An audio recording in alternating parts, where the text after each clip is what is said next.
I am so tired right now. Not as tired as last week, but comparably tired.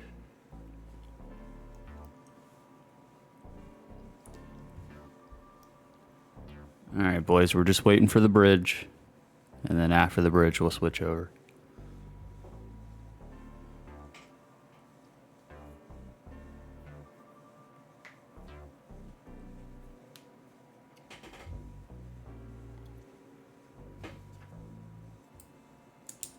That's the bridge.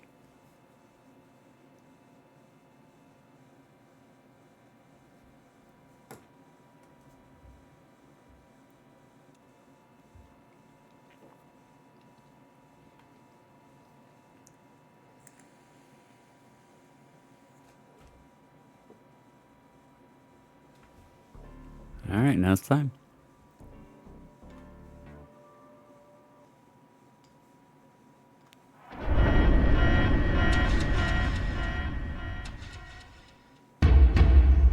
Let's fight like gentlemen.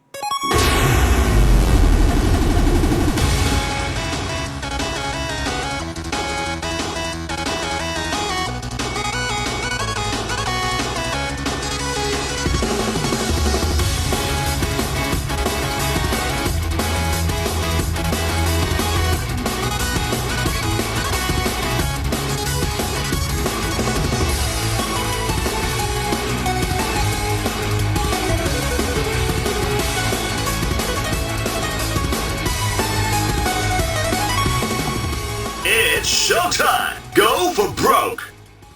Round one, fight!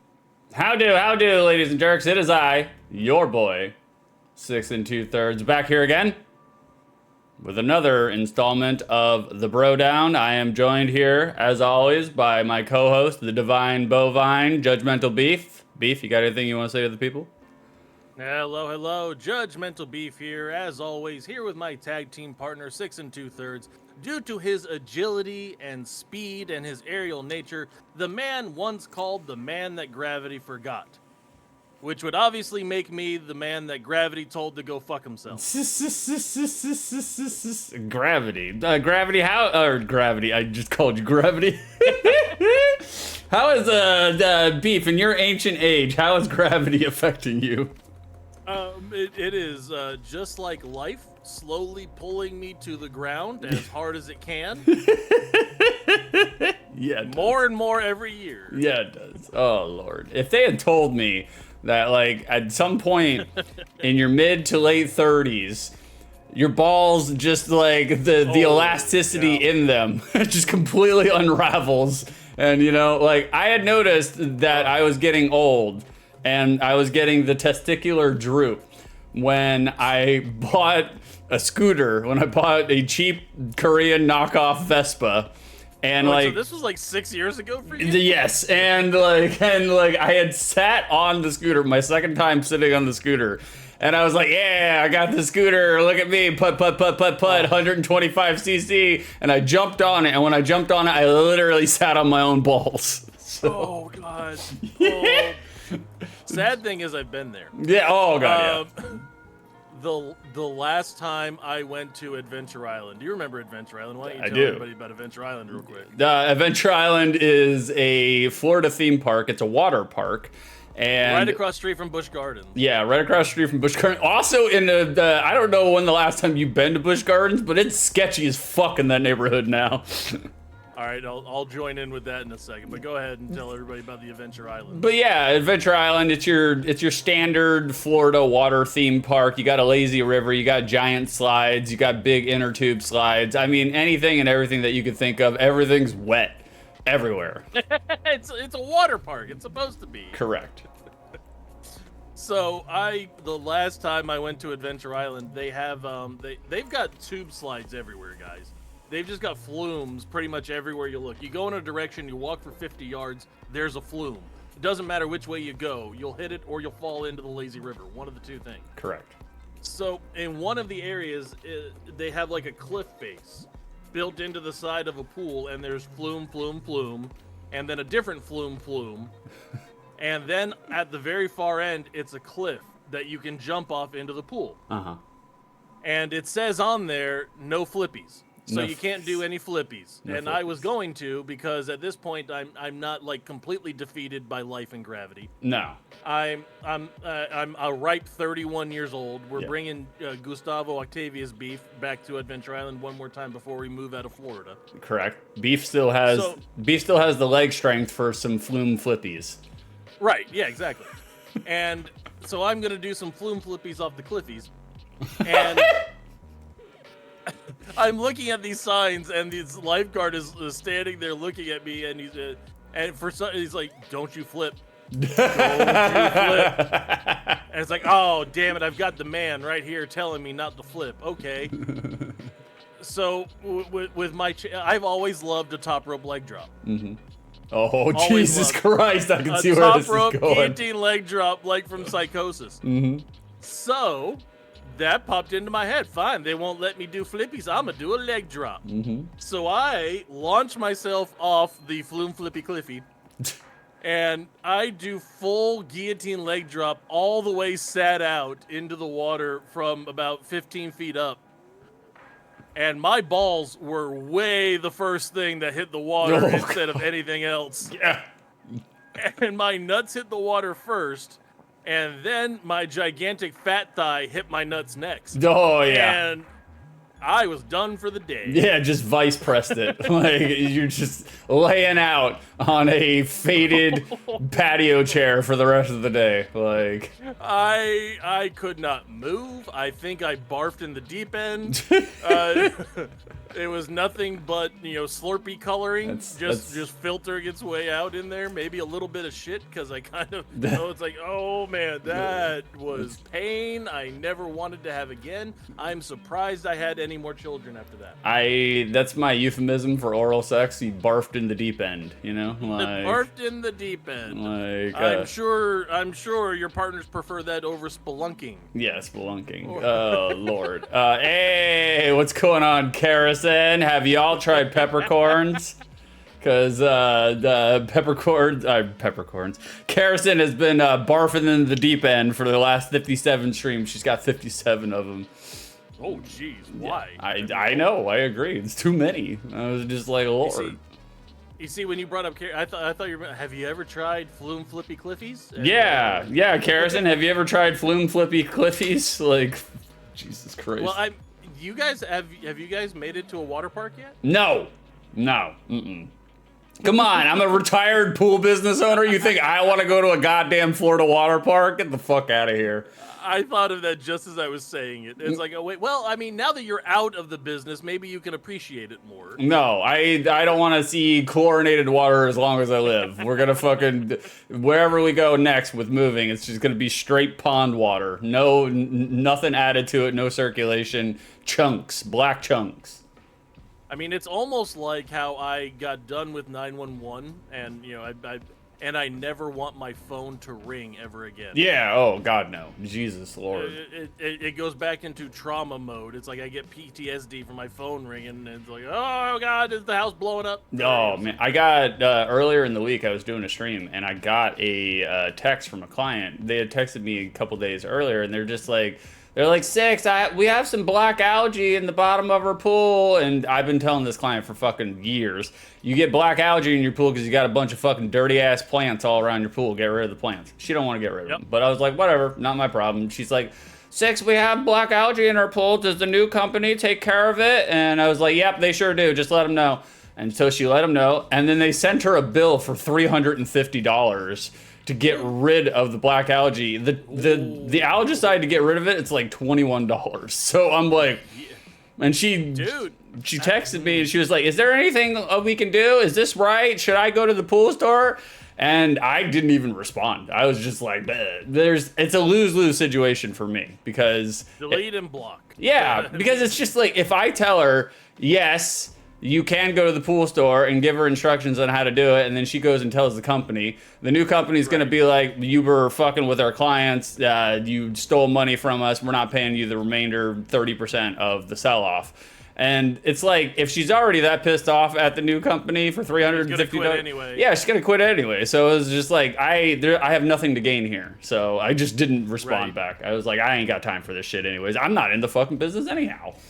Right. No, you need to immediately just automatic reply, new phone, who dis? Yeah, new phone, who dis? Like, but Yeah. I was just 100%. like, oh. Also, I like when you were telling me about the story with the lifeguard, and the lifeguard was talking to you like a mischievous pit bull that steals the towel rag out of the kitchen, you know, and he's looking at it, and the lifeguard's looking at you, and he's like, don't you do it. Don't you do it. Like, Well, and then, I mean, what am I supposed to do? You've got a fatty on the flume flippy clippy. I mean, come on now. And then Beef's like, you'll never kept me alive, copper. Like, and Leg drop the water. Leg drop the water. Turns out, guys, water is not soft, despite its initial appearance. Not very soft whatsoever. You know, it's terrible. And it immediately goes into your stomach, like anyone with testes know when they get it. Immediately creeps up into your guts, and the only thing you can do is go. Yeah. It's balls are weird because first of all, they look strange to begin with because it's like God had some extra elbow skin left over and he was just like, let's hang these ugly as down. sin. There is no part of meat and two veg that is at all attractive. Meat and two veg. I mean, if it's shaven, it doesn't look as bad, but you know, like it's still weird to begin with. But it's also weird in the sense that like sometimes you can take like a 2x4 directly into the crotch and for whatever reason walk away from it unscathed. But another time, you know, somebody will whisper 14 feet away and then it hits your right testicle with a draft and then you're fucking out of commission for 25 minutes. Right. So now, and I am an adult with children. And therefore, any time that my kids go to give me a hug goodnight, I'm liable to get kneed in the nads. Oh yeah. Every single night. Oh yeah. Yeah. Kids and they don't give a fuck either, man. They just be cuz like especially when you're at that young age, if you're a boy, like getting hit in the balls, life is a new sensation. You know, everything is new and experimental. Right. So like boys, especially like below the age of like 7, you know, you'll hit each other in the balls just for fun. So like yeah. Right. And speaking of new and experimental, have you tried peppercorns? Have y'all tried peppercorns? Kerosene, is that the newest Mountain Dew flavor? Flume Flippy Cliffy. Well, get Shroom in here. He'll give us a review about how it tastes. Like, I mean, it does make sense. When I leg dropped the water, it did make a Baja Blast. A Baja Blast. It's funny. I asked Kerosene last night. I was like. Because I asked her during her stream, by the way, Kerosene4 had a stream last night, which was hilarious for all involved, simply because Kerosene learned 2 things. 1, you do not give chat the power over your stream. No, God, no. And we'll talk a little bit more about that later. And 2, Kerosene learned that no matter how much you dog yourself before the stream and you don't want to do it, like, no matter how much you give yourself the Jeepers Creepers, like, if you just do it, you have a good time. Kerosene was literally, I don't want to hear it, Beef. I know what you're preparing for. Like, I saw Beef literally turn to the side and prop his elbow up. It was like, yes, It's like, So Kerosene did, she was like, I'm just going to stream for an hour. I'm just 60 minutes. That's all I want to do. And then I'm going to close stream. I'm just doing this for Vicer. And then literally streamed for 5 hours straight. So.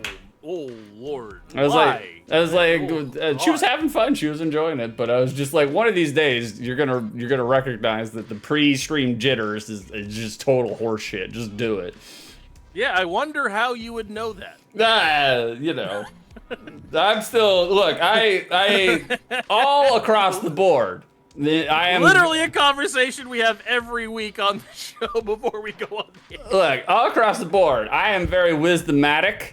I am very sagely. I know a little bit about a lot. However, that being said, I am also the largest hypocrite that I know. So, like, I never follow my own fucking advice.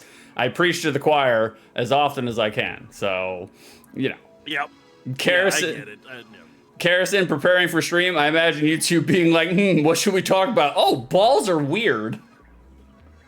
Actually, completely unprepared, just natural conversation. Yeah, natural conversation. I didn't know that we were going to take a little pivot and detour into male testicles, but we had no idea we were going to get to Adventure Island, but somehow we did. It's just how that goes. Yeah, no, for sure. This is the way our phone conversations have been for the last 10 years. Oh, yeah. And I've been telling Six for a decade, we need to put our phone conversations on the air. And then once we finally did, I regretted it. Yeah, oh yeah, definitely. No. Because I was just like, oh, obligation, Jesus Christ. Like, we are, after we move, and we're going to talk about moving in just a second, but after we move, me and Beef, we will actually try, for whatever reason, to try to put this into a podcast format, see what happens, like, because what could go wrong, you know? Like, yeah, I mean, we are American citizens who are breathing and alive. Why shouldn't we have a podcast? Exactly. You know, I think it's a new thing. I think it's starting to catch on. I think we should be ahead of the train on this one. Oh, yeah. Apparently, it's gotten to the point where the average podcast dies after one show now. Oh, Jesus Christ! Like that is that actual stat. That has been the story of me and Beef's life, and together with our creative pursuits, and that's also been the story of my life individually. I'm always like 2 to 3 years behind the curve, you know? Yep. 100%. I get into something and I get really excited about it, and I get really passionate about it, but it's already, the bloom is off the rose by the time I get invested in it, so. Yeah, we will think of great ideas or things that we should jump on board with and then procrastinate and not do anything about it until after it would have been effective. Yes, exactly. So, I mean, check out our new podcast. I am 100% convinced that us doing this exact same thing that we're doing would have been $1 million idea during COVID. Oh, yeah. 6 years ago. Yeah, definitely. It would have been, because, like, especially during COVID, because everybody was watching streams during COVID. Yeah. Everybody was looking to streamers for content during COVID, so. Let me catch up on chat. Carrison, well, balls kind of look like peppercorn, so it's on brand. They kind of do. They definitely do. They are spicy. Like, well, some are. Like, depending on how much smeg you got in there, you know? Like, you give it a dash of cayenne, it tastes like day-old eggs, you know? Like... Buddy, dude wipes, my man. That's all you need. Dude wipes. Dude wipes. Dude wipes. It's Carrison. Yeah, Six just got into Pokemon cards. How dare you? I've been looking this whole time that Carrison's been living here.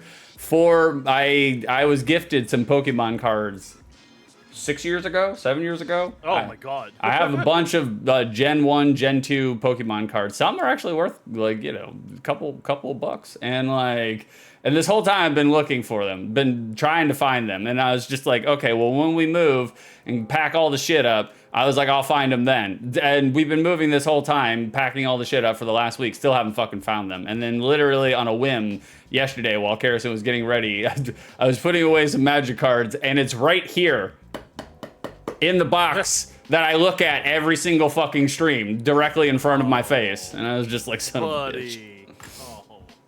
Hold on, we got a toast. Beef, do you have a toast? Do you know any toast by heart? Do you have anything? No. No? No, I'm not a drinker, so I've never really thought about toasts. No, okay. No, I figured you would have one in your back pocket just for situations.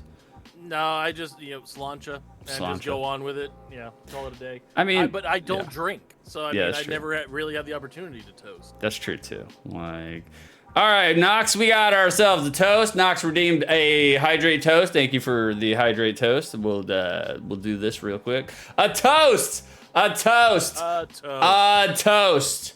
A good relationship is like a casserole. Only those responsible for it really know what goes into it. Also, the longer you try and make it better, the cheesier and crustier it gets. Oh, yeah. You gotta have some crust in there, you know? Like, be like, baby, is this parm or is this smeg? Like, I'm unsure. All right, boys, we have hit our rock bottom 20 minutes. Good job, guys. We've hit our prerequisite of saying smegma twice in one stream, so we're good there. Hey, we did it. Congratulations. We naturally, Carrison, for situations. Beef, who'd you ban? Oh, somebody offering us cheap streamers, which people should know by now. We only want expensive streamers. Yeah.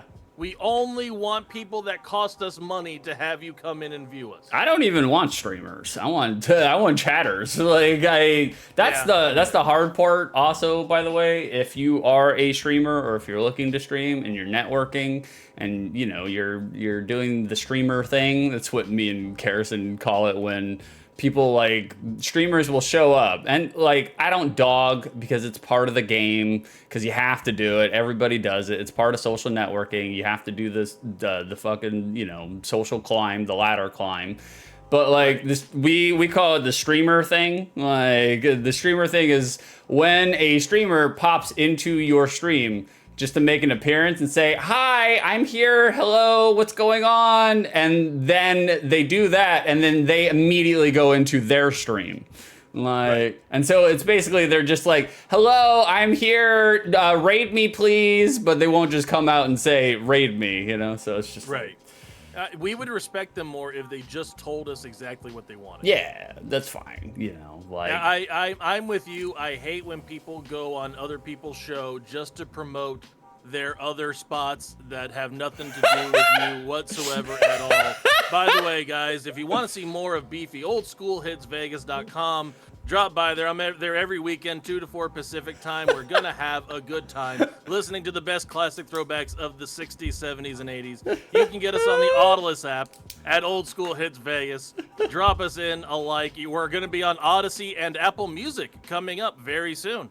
We are the #2 station on all of Audiolus. I think what we need now, especially now that we got rid of Pentiment, thank God Pentiment's done, is have a redeem that says BroDown : beef shill, for Vegas. I would like an actual, straight up somebody redeems, so you do your radio voice and you shill the fuck out of your radio program on the weekends.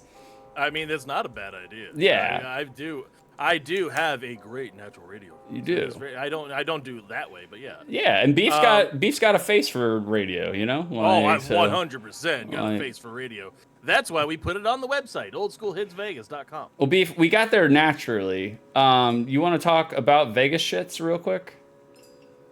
Sure, we can talk about Vegas shits. It was one of my favorite graphics I ever made. It's Vegas sitting on a turlet. No. He's clawed into the toilet paper roll. He's clawed really in. Good. Clawed in. Clawed in. That's why I called the graphic Ocuclado, which I thought was funny. I mean, it is funny. I used to say occupied when people knocked on my bathroom stall in public, but now I just say, come on in. That's good. I'm going to use that at the police office. Yeah, it seems like every time that I go through and I'm sitting in the handicap stall because I don't fit in the regular stall, every time I'm sitting in the big-ass handicap stall so I can spread out, somebody almost always comes in and pulls on the door. And it's dude, I'm doing work here. Yeah, I'm doing work here. By the way, it's very funny that you brought up old school Vegas shits. Oh, yeah? Why is that? Because I think that you have now said the secret phrase. Uh-oh. It's that time again. Uh-oh. Beef's been busy, buddy. Oh, Beef's been busy already? Right out the gate, guys. Beef's been busy. Well, I mean, you said the secret phrase. I said that as soon as he brought up old school Vegas shits, it's going to be time to check the Discord. Oh, it's time to check the Discord, boys. Beef's been busy. He's been working on something. Beef told us before the show that he had 2 Beef's been busy, so let's I'll drop in at some point. Let's see what Beef's got here. Okay.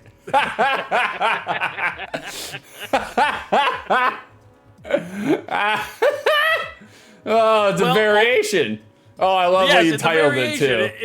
It's a follow-up to old school Vegas shits from last week, and my brain is in 100% bit mode all the time. God, Six, why don't you show them what I have afflicted upon you? I also like what you named it. The title of the actual file itself is fucking hilarious to me.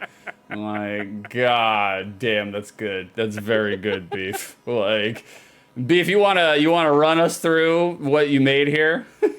Sure, I went from old school Vegas shits, oldschoolvegasshits.com, not an actual website. We might buy the domain. Nice. And, my head is in full bit mode all the time. So it's like, wait a minute, Vega, it's one letter away from vegan. Vegan. What if I made it Vega as a vegan taking a shite, old school style? Which I don't even know what that means. My favorite part is outside of the PETA protest sign, meat is murder, right. Which is fucking I had to hilarious. throw that in. That was the main thing that sold me on doing this graphic is, hey, he's a vegan. What would he do? He would tell everybody that meat is murder. I'm gonna throw that in there. Yeah, man. Like that's I'm not a fan of PETA to begin with because look, I understand their cause. I think their cause is noble. Definitely there shouldn't be cruelty to animals. Animals should be treated with a certain level of respect before we eat them. Like, I think that's all fair and nice.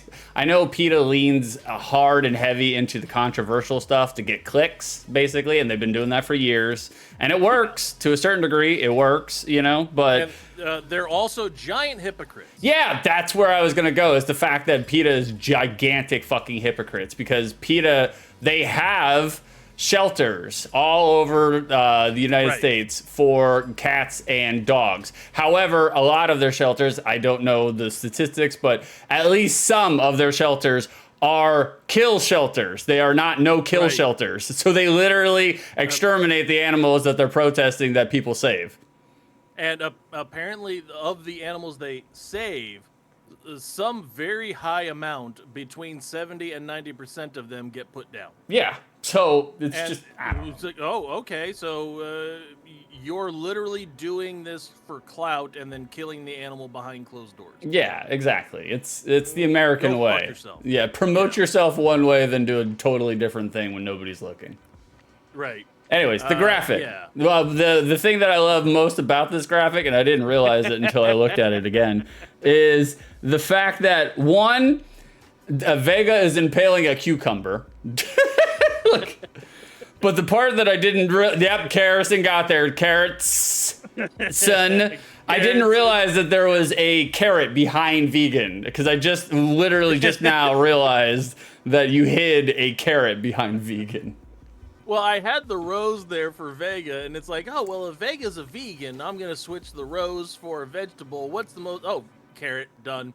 Carrot, no, done. Winner, already there. No. Just put a carrot. Everybody will immediately recognize it. Absolute grand perfection. Like I don't know why there's loose leaf lettuce and cherry tomatoes all over the floor. I'm going to guess that he started his sharts before he got to the turlet and just dropped it all over the floor. But well, I mean how who among you, and especially in chat, have not assembled a salad in a public restroom while you're taking a shit? Okay, like everybody's done it at least once. Like in a public restroom or a Publix restroom. Either way. Exactly. Well, Publix restroom is even better because all the food's right there. Like you're good. All the produce right. Nightmare fuel for carrots on them. Yeah, it's efficient. Like. But Beef, what's going on with your radio show? You told me you have a new member. Oh, the big dog. The big dog. The big dog is our new member. He's going to be hanging out with you during your lunch break, 10 to 2 Pacific time, every single weekday. Mm-hmm. And good for Darren. Happy to have you on board. We appreciate you coming in to fill our middays. Mm-hmm. You probably need to change your nickname. You don't look like the big dog. The big dog. If you had to compare the big dog to either a celebrity or somebody we know, who does he look like? Steven Tobolowsky. Horn-rimmed glasses from Heroes. That guy. That's who he looks like. He looks like a chartered accountant for the Big Egg Lobby. The Big Egg Lobby. Yes, he looks like he is the lobbyist for Big Egg, is what he looks like. Go to oldschoolhitsvegas.com. You'll see his picture. You'll see my picture on there, too. Mm-hmm. Compare the two. I am definitely cooler. Yeah, without a doubt. Like, it's so hilarious when people take up a moniker, an internet moniker that, The big dog. it is just out and out incongruous with who they actually are, No, I'm it like, is not. me, 6 2/3. It's plucky, it's charming, it's slightly satanic. It works. It works for me. And you can also shorten it to just 6. So Six. it's like, Yeah, I mean, my name, great, perfection. I lucked out, when I was 13 years old, and ever since then we've just been riding that train. Yeah, so I mean, there you go. We're actually we are the number 2 station on all the Audiolus app. We are having fun, and hopefully we're getting to where we can do Xfinity sponsorships, and they can give me free cable. Nice, hell yeah! Like, have they? I'm hoping. How the hell did they rook another human being into doing it for no money? That's what I want to know. It's like, I can understand, but like some other, honest Joe off the street, I'm like, how did they fucking manage to convince him? I think he knows these people. I think the boss knows these guys, and they're willing to do a favor for the chance of possible ad revenue in the future, should we keep growing. So, I mean, there is that. But, I mean, also, really, the entire point of doing the radio gig at this point is so I can make graphics for my brother. I mean, are you okay? Yeah, I have very violent sneezes. Like, Yeah, I do too. Violent I do too. sneezers. It's disturbingly violent sneezers. That's what I have as well. So we are brothers. It feels really good to have a sneeze and just let all of it out. You know? Yeah, all of it out. Let it go. Yeah, 100%. I would like to point out that tune in next week for part 3, where it's old school Reagan shit. Beef is just not only is he beating this dead horse dead, but he's still riding it while he's beating it. So horse has not moved an inch in 3 weeks. He's still riding it. Point of order, any horse I'm riding wishes it were dead. Because he's fat. Like, Because he's fat. That's the joke. Like, oh my god. But that may be a graphic as well. Me on top of a horse with a sagging back, and creaking legs, and I'm on the back of it with a wiffle ball bat, smacking it in the skull. Man, I think one day in the next 52 broadcasts that we do for the BroDown, and by 52 I mean I'm 36. Sorry. Thank you. You got there first, you bastard. What we should do, and we'll germinate this plan, this thought idea. I literally just thought of it while we were talking. We should do a chat appreciation show where, we can go back and get some clips from where chat has really broke us up, or we can get Beef to do some graphics of chat members. And I was just thinking about it, and he's not here, and that's why I'm going to talk about it now, Karrison did a stream last week where Karrison is a baby streamer. She's still getting used to streaming. She's still getting used to being able to play a video game and reach out at the same time. And so, yeah, she's still a sweet little streamer foal, getting her legs out from under her and stumbling over and hitting her face on a tree stump a couple times. Yeah, oh yeah, definitely. It's so she was catching up on chat. She was circling back, and every time that she would do it, Armor, we know Armor. Yeah, Armor. We like Armor. Armor had said, that he likes Cobb salad, and Karrison would loop back every single time, and she would just find a starting off point to catch up on chat. But for whatever reason, she kept starting off on Armor likes Cobb salad. Cobb salad. And she said it 3 times in a row. Every time she would go back, she'd be like, Armor likes Cobb salad. And so what I think we should do is get a suit of armor, just like the bust. And then the front mask is open. You have to open that little visor thing that comes on. But when it's open, it's just a Cobb salad pouring out of it. All right, hold on. Let me add it to the PS prompt list here. Armor likes Cobb salad. There it is. Yep, exactly. Well, and the funny thing is, we know I've already got the vegetables for it. Yeah, you do. Yeah, Beef's just gonna reuse his assets. That's efficiency, 100%. guys. Reusing assets, that's all I do. I've already stolen them, so I'm not gonna need to steal them again. Exactly. It's efficacious. Karrison, it will live on forever. I love it more because Armor continues to play along. Yeah. Oh. No, That's unfortunate. No, Carson. Well, thank you for 146 bits, you sucker. Not only do we appreciate your patronage with the money, we appreciate the fact that we can steal ideas from you. Yeah. Let's see. Armor likes Cobb salad is on my list of Photoshop prompts. Yes. Other things I can use my vegetables on now that I've stolen them. Let's see.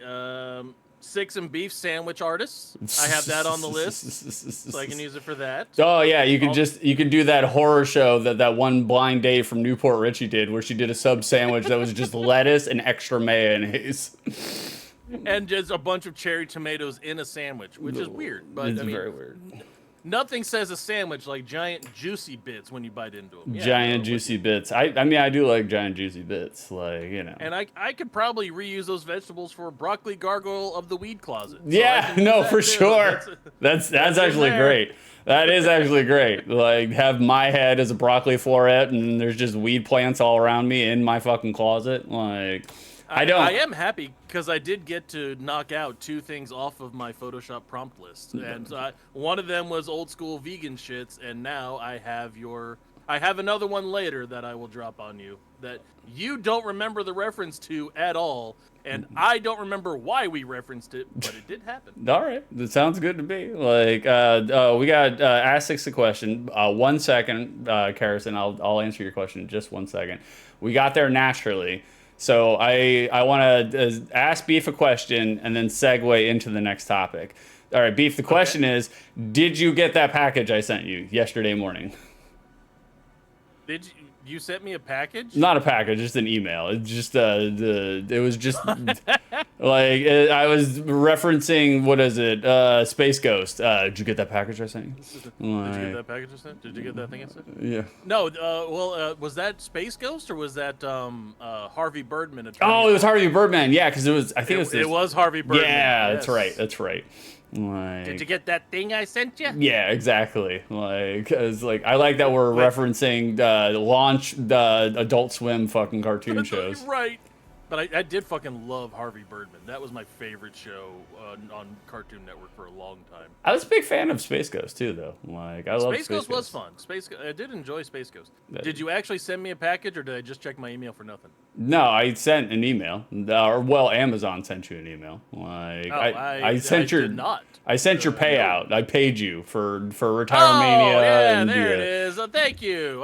I was looking for one from you, and by the way, your name is Lucifer on Amazon. What is That's wrong? right. I mean, That's right. That's my name. Like, you know, which is hilarious that I lean into all the satanic stuff, and I'm a stone cold atheist. Don't even believe in the devil. Like, I just. How long have you had these names?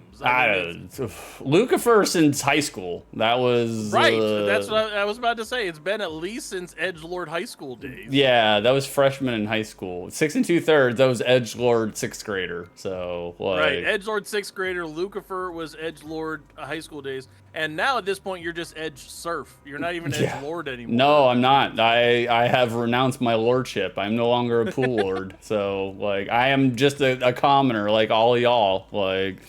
Well, I greatly appreciate being paid off. Thank you very much. Like I've told everyone else, the only thing I expect from any of those shits that I give him is him cracking up on screen and laughing at it. That has been traditionally my payment for these things, and I have been happy doing it. Well, so, Beef, I mean, it's enjoying it. Beef has been getting good. Like, Beef is now to a level of caliber and a level of quality where I feel like I can justify actually paying him for his efforts. So I was just like, by all means.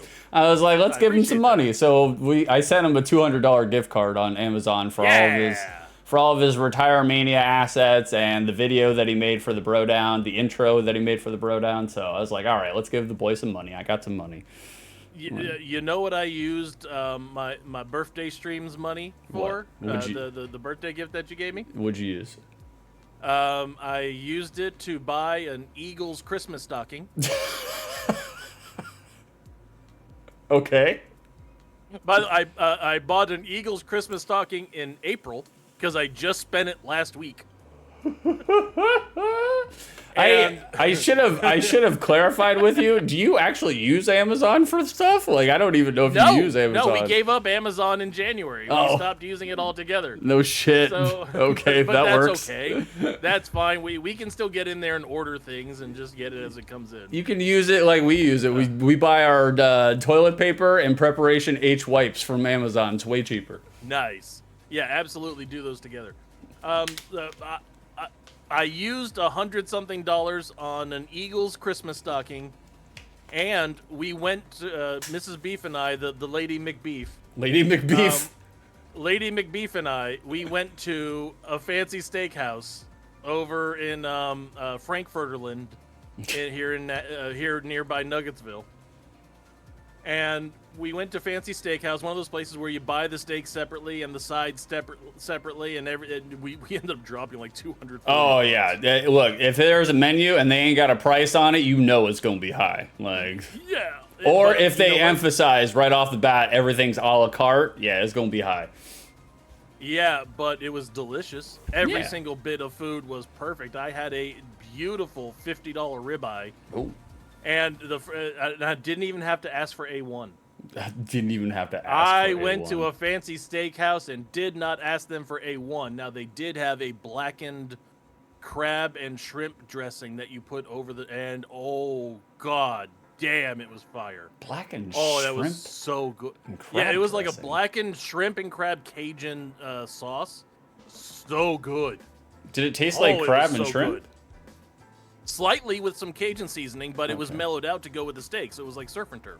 All right, I guess I'd try it. But it Oh. was like, what's Dude, going on? Oh, hold on, Beef. Let me catch up on chat. We got people talking. Hey, what's going on, Turnips? Hey, having a lurk, listening like a podcast. Not a problem, Turnips. Glad you're here, brother.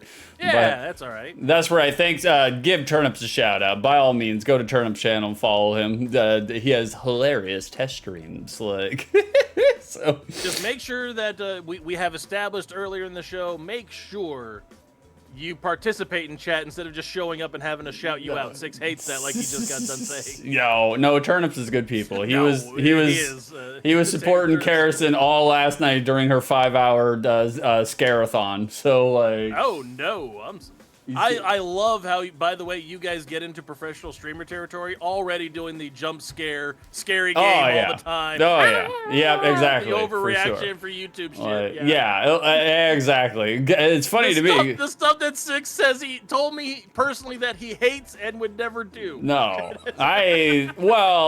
me personally, I can't be scared. I've lived the horrors of society, so nothing scares Right. me. I've lived in Florida for the last 20 plus years, so nothing scares me. Yeah, But I mean, what's a jump scare when you're living in Florida all the time? I get it. exactly. But Karison, she's a female streamer. She's got the boobs. So you might as well, lean into something. Like, look, it works, so we're leaning into it.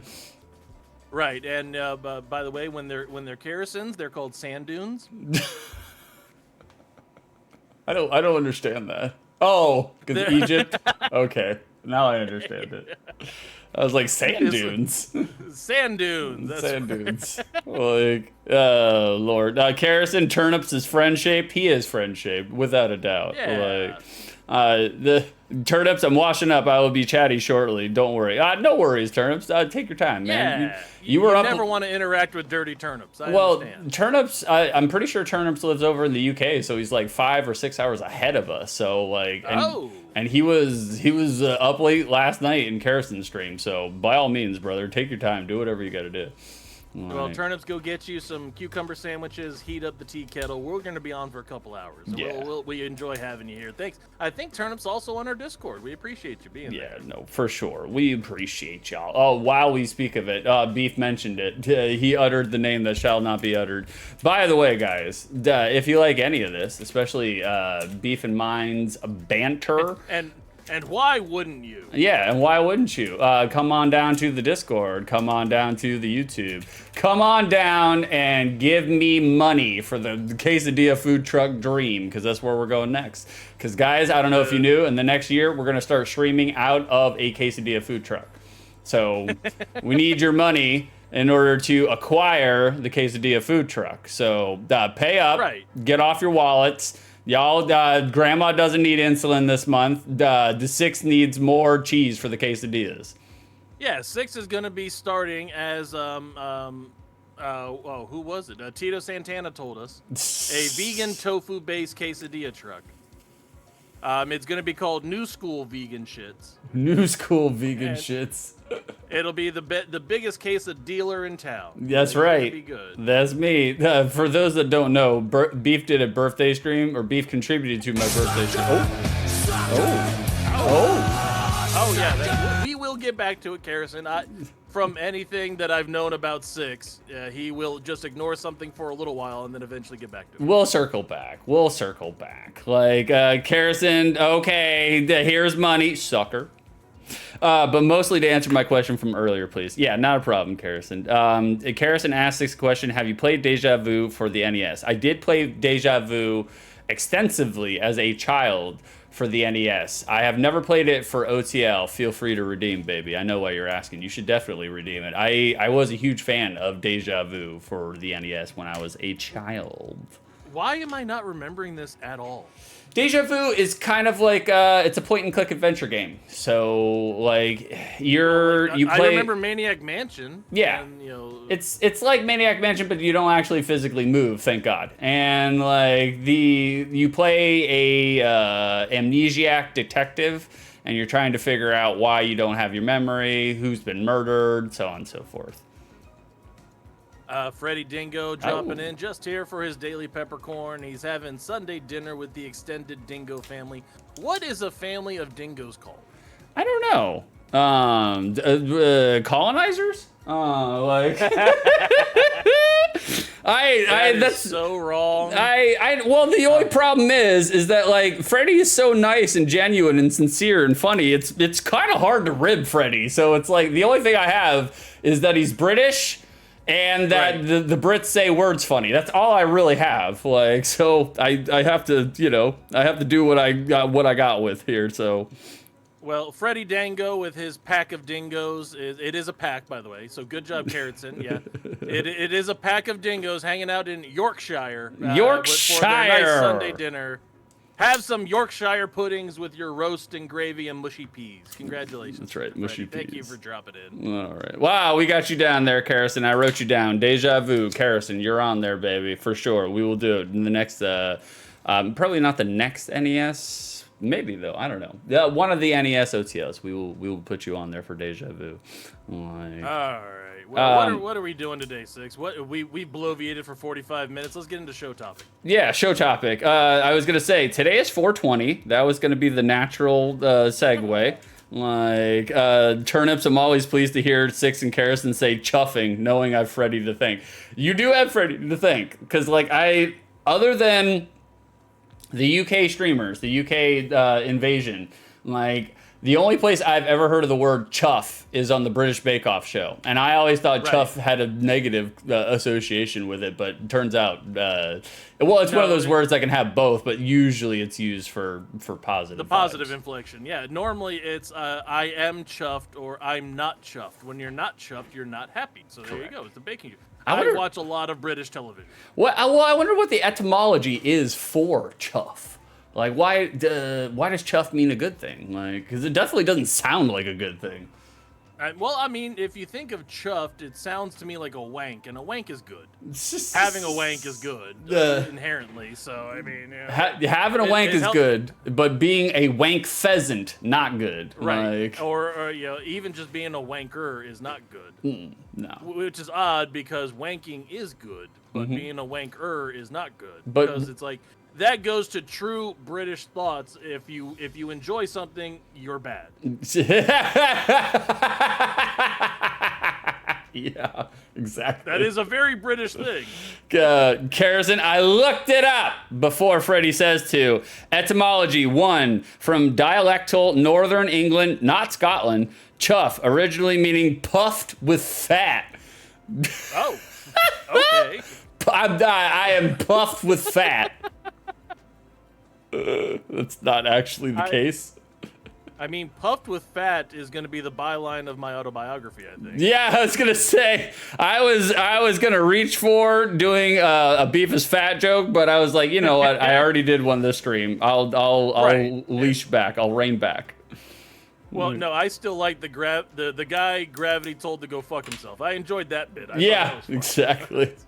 Turnips. I see the problem. Freddie can't tell you the real profane ones on his family show. No, he has to come here to 6 2/3 to be profane. Like, which? Oh yeah, please. He's- And any British or United Kingdom or Scottish or Irish or Welsh profanity you would like to drop in our chat, please do.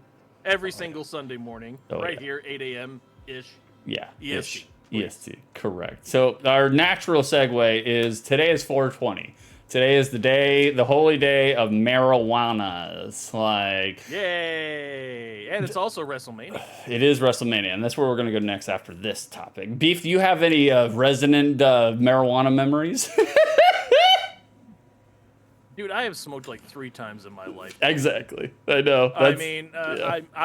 I've always respected it. I mean, it doesn't bother me, but No. it's just never been my thing. Because A, I don't have money, No. and B, I don't need more vices. I'm already gonna die from one of them. No, yeah. I don't need to stack vices on top of other things. No. Well, beef also does not need a catalyst to eat. You know, like No, God, no. yeah. Oh. I think what would happen though if Beef started smoking marijuana, he would actually get skinny because his body would be working in overtime and be like, okay, we're not gonna process this for any nutrients. We're just sending it out for the next load. No, that is incorrect. If I started smoking pot, I would go full on into the junk food and diabetic coma myself, and I will be the first person to actually overdose on weed. Oh.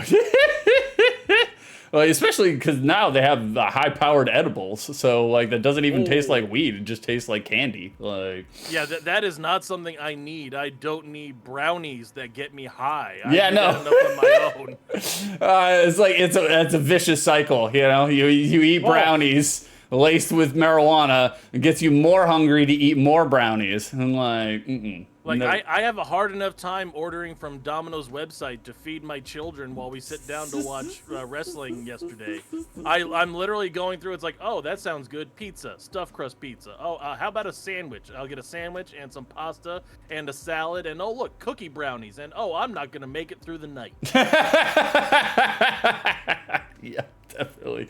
I don't understand why 420 is such a relevant date for potheads though. I never actually took the time to look up why 420 out of all of the other dates that people get real fucking excited about. So like the only thing I know about 420 is it's Hitler's birthday. That's basically it. And I'm pretty sure that's not the association. No, I was about to say, that doesn't hit for potheads, I'm pretty sure. No, most potheads that I've gathered over the years, not big fans of Hitler. Like, Well, I can tell you what Google AI says is what the reason is. sure, let's hear it.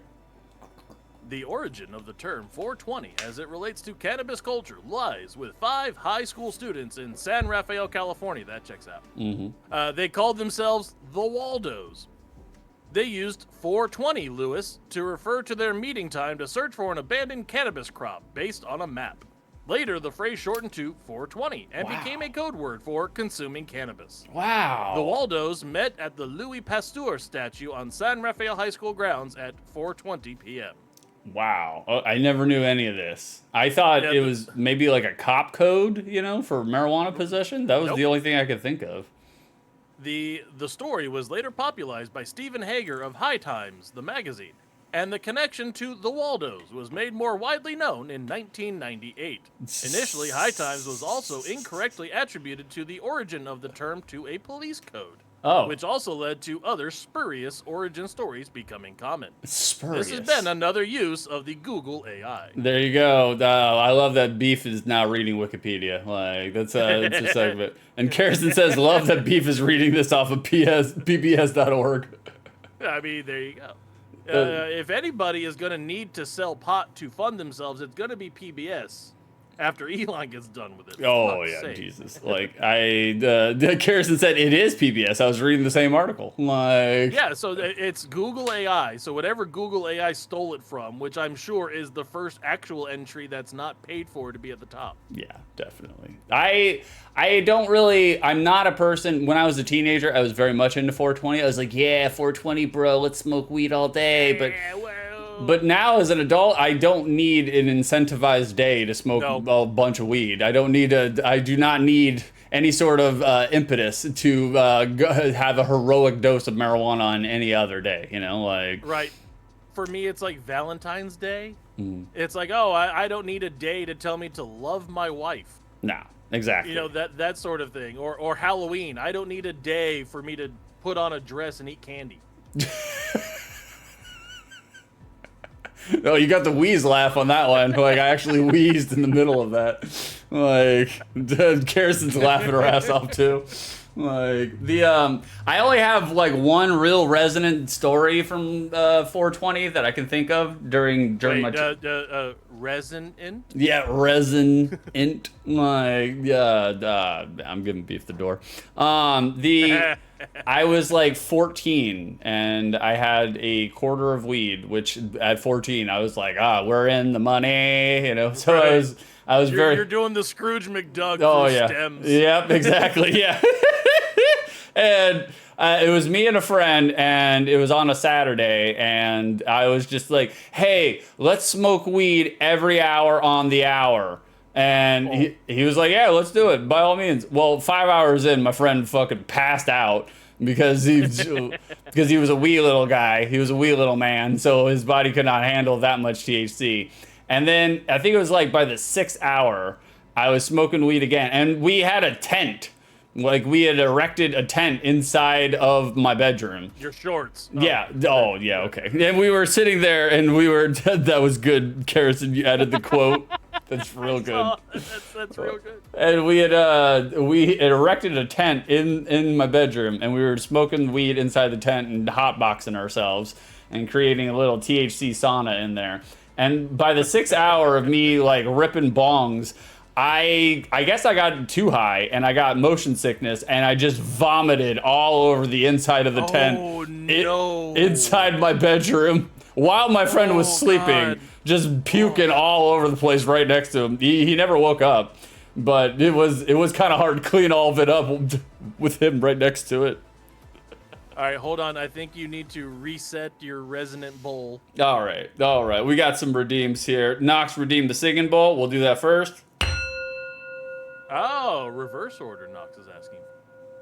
Oh, too late. Cringe than singing. All right. Well, I'll do cringe and I'll do the singing bowl again. Not a problem. You'll get an extra bowl redeem because it's 420, always with extra bowls. Yeah. Okay. Cringe on tap. If you redeem cringe on tap, it means I have to say something nice about my girlfriend, Carison Force. She's in the chat.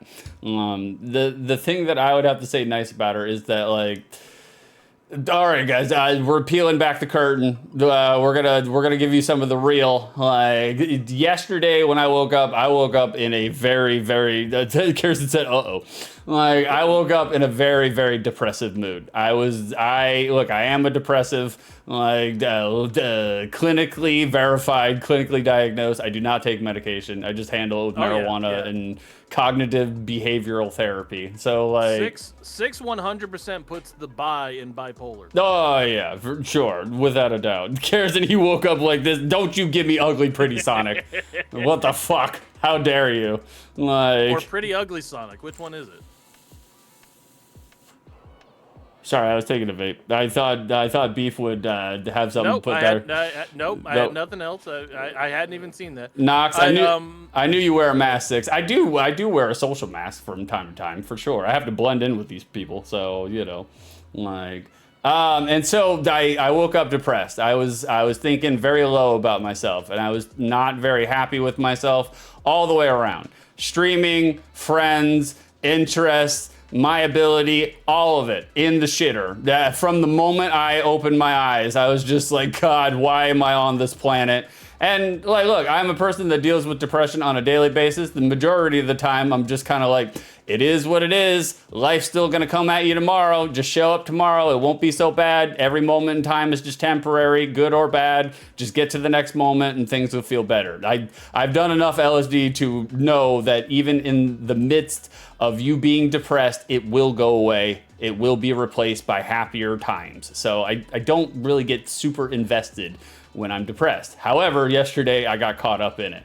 And I was not easy to be around yesterday. I was not very nice. Like I was snappy, I was snippy, I was sensitive. Me and Karrison fought. We got into arguments. I raised my voice, yelled, and it was not good. It was not a banner day for 6 2/3. It was, and I pretty much fucked up her jive flow because all she wanted to do yesterday was stream.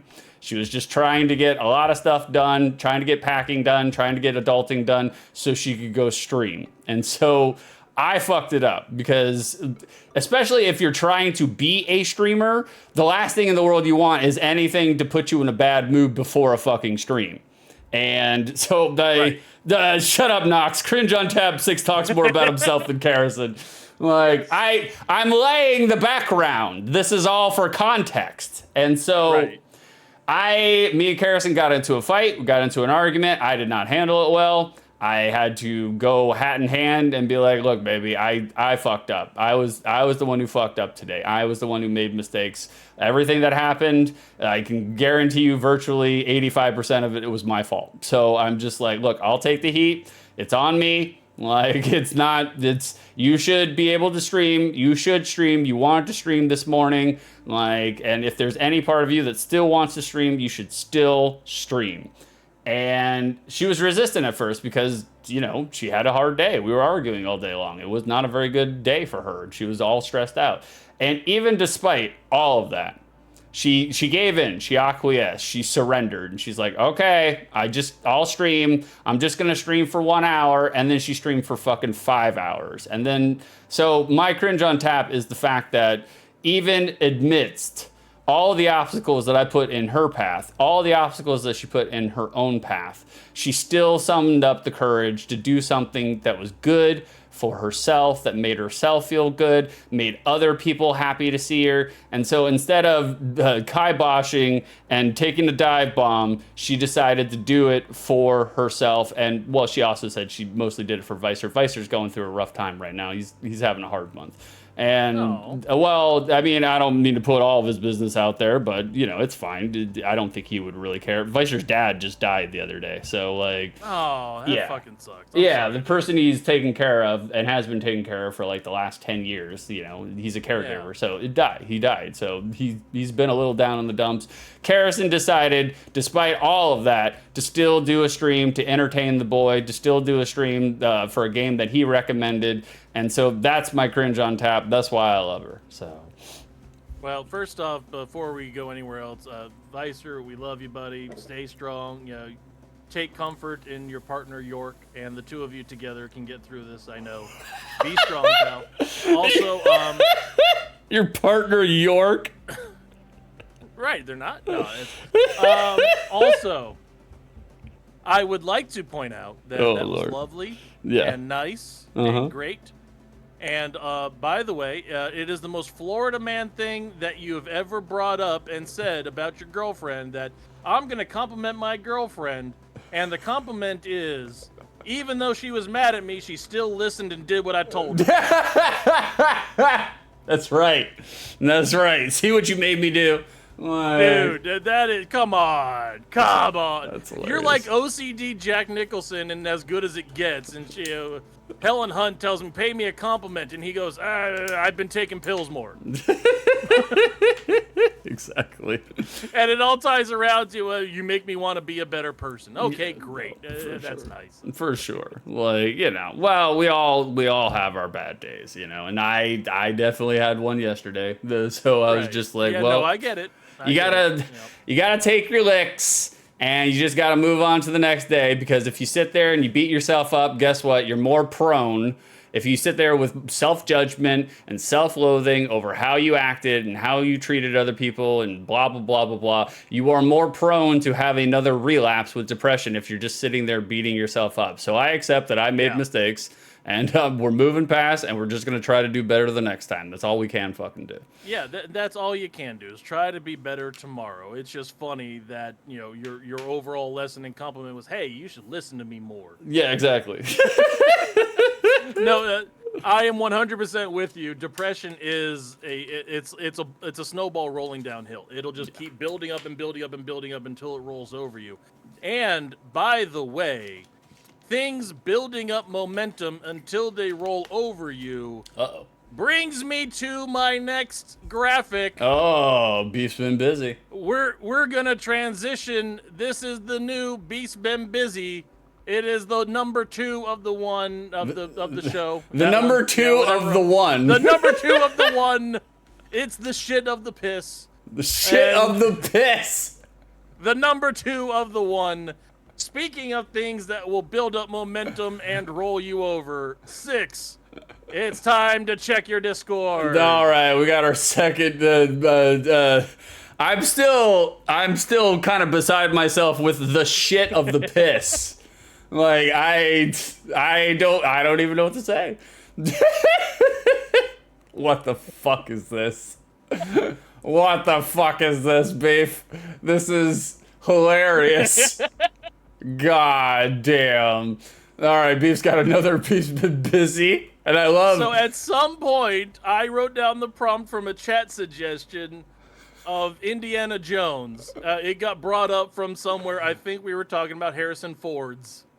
And it made me think of 6 as Harrison Ford, which went into Peppercorn 6 and the Temple of Boom. Oh my God! What are you talking about, Indiana Jones?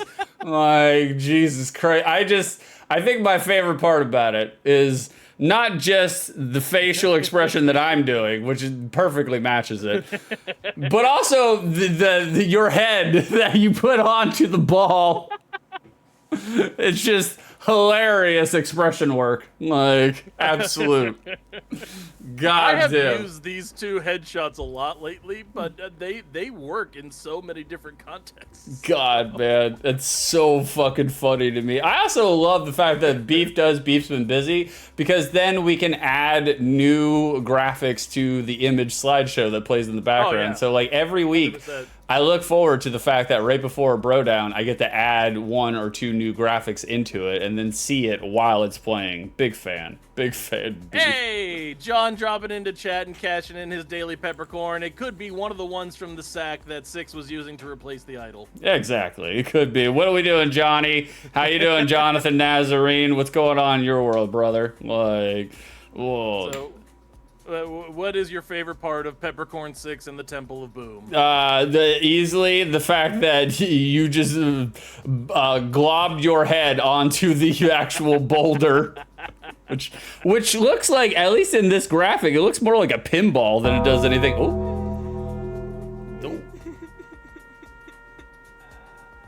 Oh, did it not play? Oh, hold on. Did it get? Yeah, hold on. Noxy. We'll repay him one. No, we don't have to repay him. I'll just fucking read it to him, because I forgot the graphic is over the mix it up. I literally just told Carson about that last night, so I was just like, shit, and then I did it too. No, Nox died falling asleep on the porch while wearing a red cap, and a random turkey took the head nods as a mating ritual, and well, jugulars, they don't hold up to horny turkey talons. Nox is dead. We hardly knew ye. Ah, man. Had his throat ripped apart and fucked by a turkey. God damn. Oh, that's foul. Oh, the Beef, you're getting the door. Get in the door. Get in the door. The sweet and easy. That was terrible. You get the door. Eat that turkey for me in revenge. I will, brother. And we will avenge your death, 100%. Nox. Yeah. Deep fried turkey tail dipped in mayonnaise. It's dead now. No doubt. Jesus Christ. Like, I will tell you the hardest part of doing this graphic was these 2 scenes are not where they're at. I had to take Indiana Jones mixing the idol and blend it into the scene of the boulder rolling down at them. So I had to superimpose 2 different scenes together here. Oh, Jonathan, we'll gobble it for you, Nox. John. Oh, yeah. John, you just got here, John. Like, how dare you? Lord in heaven. Like, Oh, poor John. He came in not knowing what's going on and immediately drops into Peppercorn 6. oh yeah. Well, everybody drops into Peppercorn 6 one way or another. Eventually, inevitably. Oh. It always happens. Beef, I have... There you go. Yeah, go ahead. No, you're fine. I was gonna say, good work, Beef. I'll add this to the slideshow later. Like, very good. Like, I like delete the it. idea of you making a adventure game series as Peppercorn 6. I feel like you can make a series of point-and-click adventures as Peppercorn 6. We have some coders in the audience, so like, they're do not give them incentive. Like, that's all that will take. A sequel game, Peppercorn 6, and the Raiders of the Dank. The Raiders of the Tank. Like, I mean, these things write themselves. The That's all I'm saying. The Raiders of the Lost Farts. Like, it's funny because right before we went to bed last night, again, a peek behind the curtain, so you guys can hear about. Wait, is this more cringe about yourself? Kind of, a little bit, yeah. Like, it is cringe, but not in the way that you would expect. Like, Karrison was telling me before she went to sleep, because Karrison's been taking some crazy multivitamins lately, and she's been telling me. She told me right before we went to bed last night. She's like, "Baby, I don't know if my stomach is rumbly or if I just really need to fart." And I was like, well, let it rip, baby. Let it rip, potato chip. Like, by all means, you know? Like, and so she told me that while I was brushing my teeth, which I was laughing while I was brushing my teeth. But then when I snoogled up to her, when I got right to, you doing the DuckTales duck ass. Like, when I snuggled up to her, when I spooned her, I was a big ladle. And I was like, baby, fart on my dick. Like, let's... What? Well, that's how you gotta romance them. That's how you romance them, right? Like, guys, you guys don't tell your significant others right before you go to sleep, baby, fart on my dick.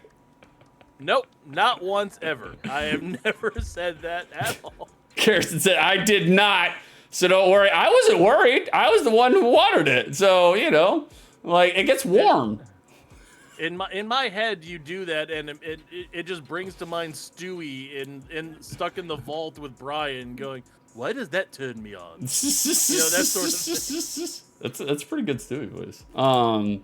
The segue, natural segue. Beef, how do you feel about Easter? Segue. Yeah. Natural segue. You guys, baby, fart on my crotch. Exactly. You guys don't go around farting on people's dicks for Easter? Like, I'm pretty sure it's in the Bible. Like, I mean, Lady McBeef is currently making some Easter baskets for the youngins. We are getting past that stage where it's, you know, hunt for eggs and things like that, and but they're gonna get a nice little basket of candy and a chocolate bunny, and we're gonna end the day watching WrestleMania again. Nice, very nice. Knox, let's remind everyone, kink shaming is not allowed in this chat unless the target is 6. Oh no, you can shame us 100%. Me or 6, either of us, we don't care. You can't shame us. Honestly. Yeah, I was gonna say it's impossible to shame me because I was like, I'm way too old to give a fuck. Like, I'm just like, I don't know. I previously said the phrase, "You're not fully clean until you're rectally bleeding clean." So there's not much more y'all can do to shame us. No, honestly. No, not at all. So, Beef, where does Easter rank on your list of holidays? Has it improved since you've had children, or did you like it more before you had children? It was the only it's a religious holiday, which makes it not fun, which makes it not inherently a not as fun holiday, you know? Yeah, no, for sure. The whole God thing takes all the fun out of it. Well, no, it's more of the what do you do once you get past the kids? It's better with kids. Yeah, because you see the light in their eyes, they open all the eggs and having the hunt, and when they care about painting eggs, okay, great. The meaning of Easter, fun and great and wonderful, you know, church and community together shit. But I mean, that's all also, you know, somewhat boring sometimes. Yeah. Oh God, yes. Jesus Lord. And then, you know, the Easter dinner is wonderful. Oh, glazed ham and sweet potatoes and yams and macaroni and cheese. That part and the togethership and the kids with the baskets, that part is fun. But I mean, it's a family. I mean to say it's a family holiday, and family holidays are just okay. We're gonna hang out with family, and it's like, Yeah. That hits in different layers depending on who you are. Yeah, you give them some toys and some chocolate, and you tell them to fuck off for the next 5 hours until it's time for the Easter egg hunt. You know, like I like.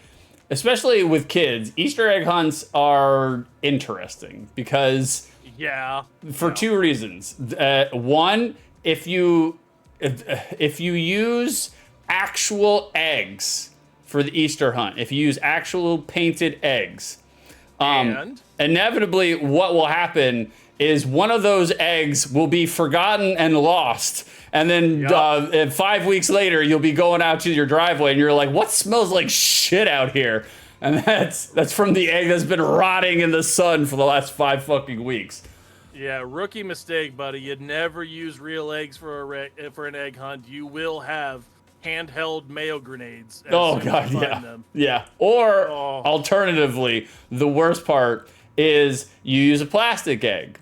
And then, no doubt, you forget that you hid it somewhere, and then you go and you mow the lawn, and then you run over the plastic egg, and then you're just throwing out plastic shards all over your fucking lawn. Well, and not only that, one of the more popular things to put in a plastic egg that you forgot in your lawn to hit with a lawnmower is coins. Yeah, oh, yeah. Which is also great to fling at your shins at high velocity. Yeah, for real. I was going to say, like, God. Oh, my God. As a kid, I definitely enjoyed Easter. I definitely loved Easter, but as an adult, it's just another day. And don't make a big thing for me. And also the correlation between Jesus's resurrection, because isn't it about resurrection? Like, yes. Jesus' resurrection and a rabbit shitting out chocolate eggs is very strange to me. That's an American thing all the way around. Now, you and I have different standards on the thing, and it's a live and let live thing. One thing I was telling the Lady McBeef about earlier this week that I'm not sure I can get behind is I drove by a Baptist church on my way home on Friday, which was Good Friday. Uh-huh. And they were doing a full crucifixion reenactment on the side of the road next to the church. And it's like, I'm not sure I get into that. I don't know. Lord God, man. Like, there was literally behind their fence on their church property on a hill over the road across from the Publix. 3 people straight up on the cross with Roman soldiers in front of them. And it's like, I get that you're trying to display the message for everybody. I don't know how I feel about reenactments. Yeah, especially because, again, human beings, strange. And I've lifted this from a Bill Hicks routine, but it's just like, look, if Jesus came back, the crucifix is the last thing he'd want to see with you wearing on your fucking neck. Like, I guarantee you, like, the last thing Jesus wants is some sort of memory of him being hammered and nailed to the fucking cross. Well, it's like the comparison with the Passion of the Christ. It's like, okay, let's take this very important person who has a great message and is all about love and togethership and community and things like that, and let's show the worst 3 days of his life. Yeah, exactly. That's just like, oh, Lord. That's like, yeah, and then, by the way, done by crazy-ass Mel Gibson. Oh, yeah, well, you know. Right before he goes full anti-Semitic and drunk alcoholic. Yeah, well, you know, it's Mel Gibson. I mean, on brand. On brand. So it's like, okay, let's have a movie of Einstein and just show the 3 days where he had amoebic dysentery. Yeah, exactly. He was curled under his throw rug, masturbating furiously by himself. Right, where he's under the table having old school vegan shit. Beef, let's talk about WrestleMania for like 10 minutes, and then let's do the Peppercorn Casino. All right, Six, what did you think of WrestleMania this year? I haven't seen it. I have not seen it. I have been looking forward to, because basically what I do with every pay-per-view is like, it's the only time in which I actually go to Twitter is after a wrestling pay-per-view, just to keep up on like the 4 wrestling people that post on Twitter that I follow, and just be like, okay, this is what's going on in the wrestling atmosphere. All right, I take 4 minutes to figure it out, and then I move on with my life. I don't have time to watch wrestling anymore. Well, you have Peacock because I gave you my username and password, so you can get onto my cock account anytime you want to. Oh Lord, your cock account. Like, I don't know, man. Too many. It smells like farts. Like, you've been telling Lady Macbeth to fart on your dick. It's strange, man. Lady Macbeth. I'm sorry, I do not get down with the Shakespearean. No, sir. We'll leave that to Dango and turnips. They can have all of that. They can have all the Shakespeare that they want. They can have all the Shakespearean whatever you were talking about with the fartins and the whatnots. The fartins. Now and the good Lady McBeef is good right Lady here with- McBeef. Like, she's over here by the kids' table, going through and building very nice Easter baskets. We'll display them on the air here in just a moment. oh yeah, that will bring everybody to the yard. What the beef's fucking Easter baskets. Well, she puts work into these things. There's some craftsmanship in here. They look wonderful.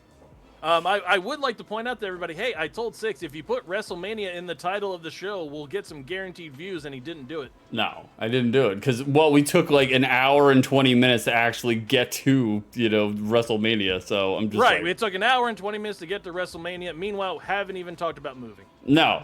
Nah, we probably won't. To be honest the with other you, thing yeah. that he actually put in there. So you need to work on your titling. Also, by the way, you misspelled BroDown somehow. Did I? Welcome to the BroDown, everybody. The brow down, like The BroDown or the BroDown in I don't know if you're doing it in past tense. Possibly? no, it's brow down, broke them in half. You spelled it the BroDown. The broad down. The broad. Wait, did I spell it wrong?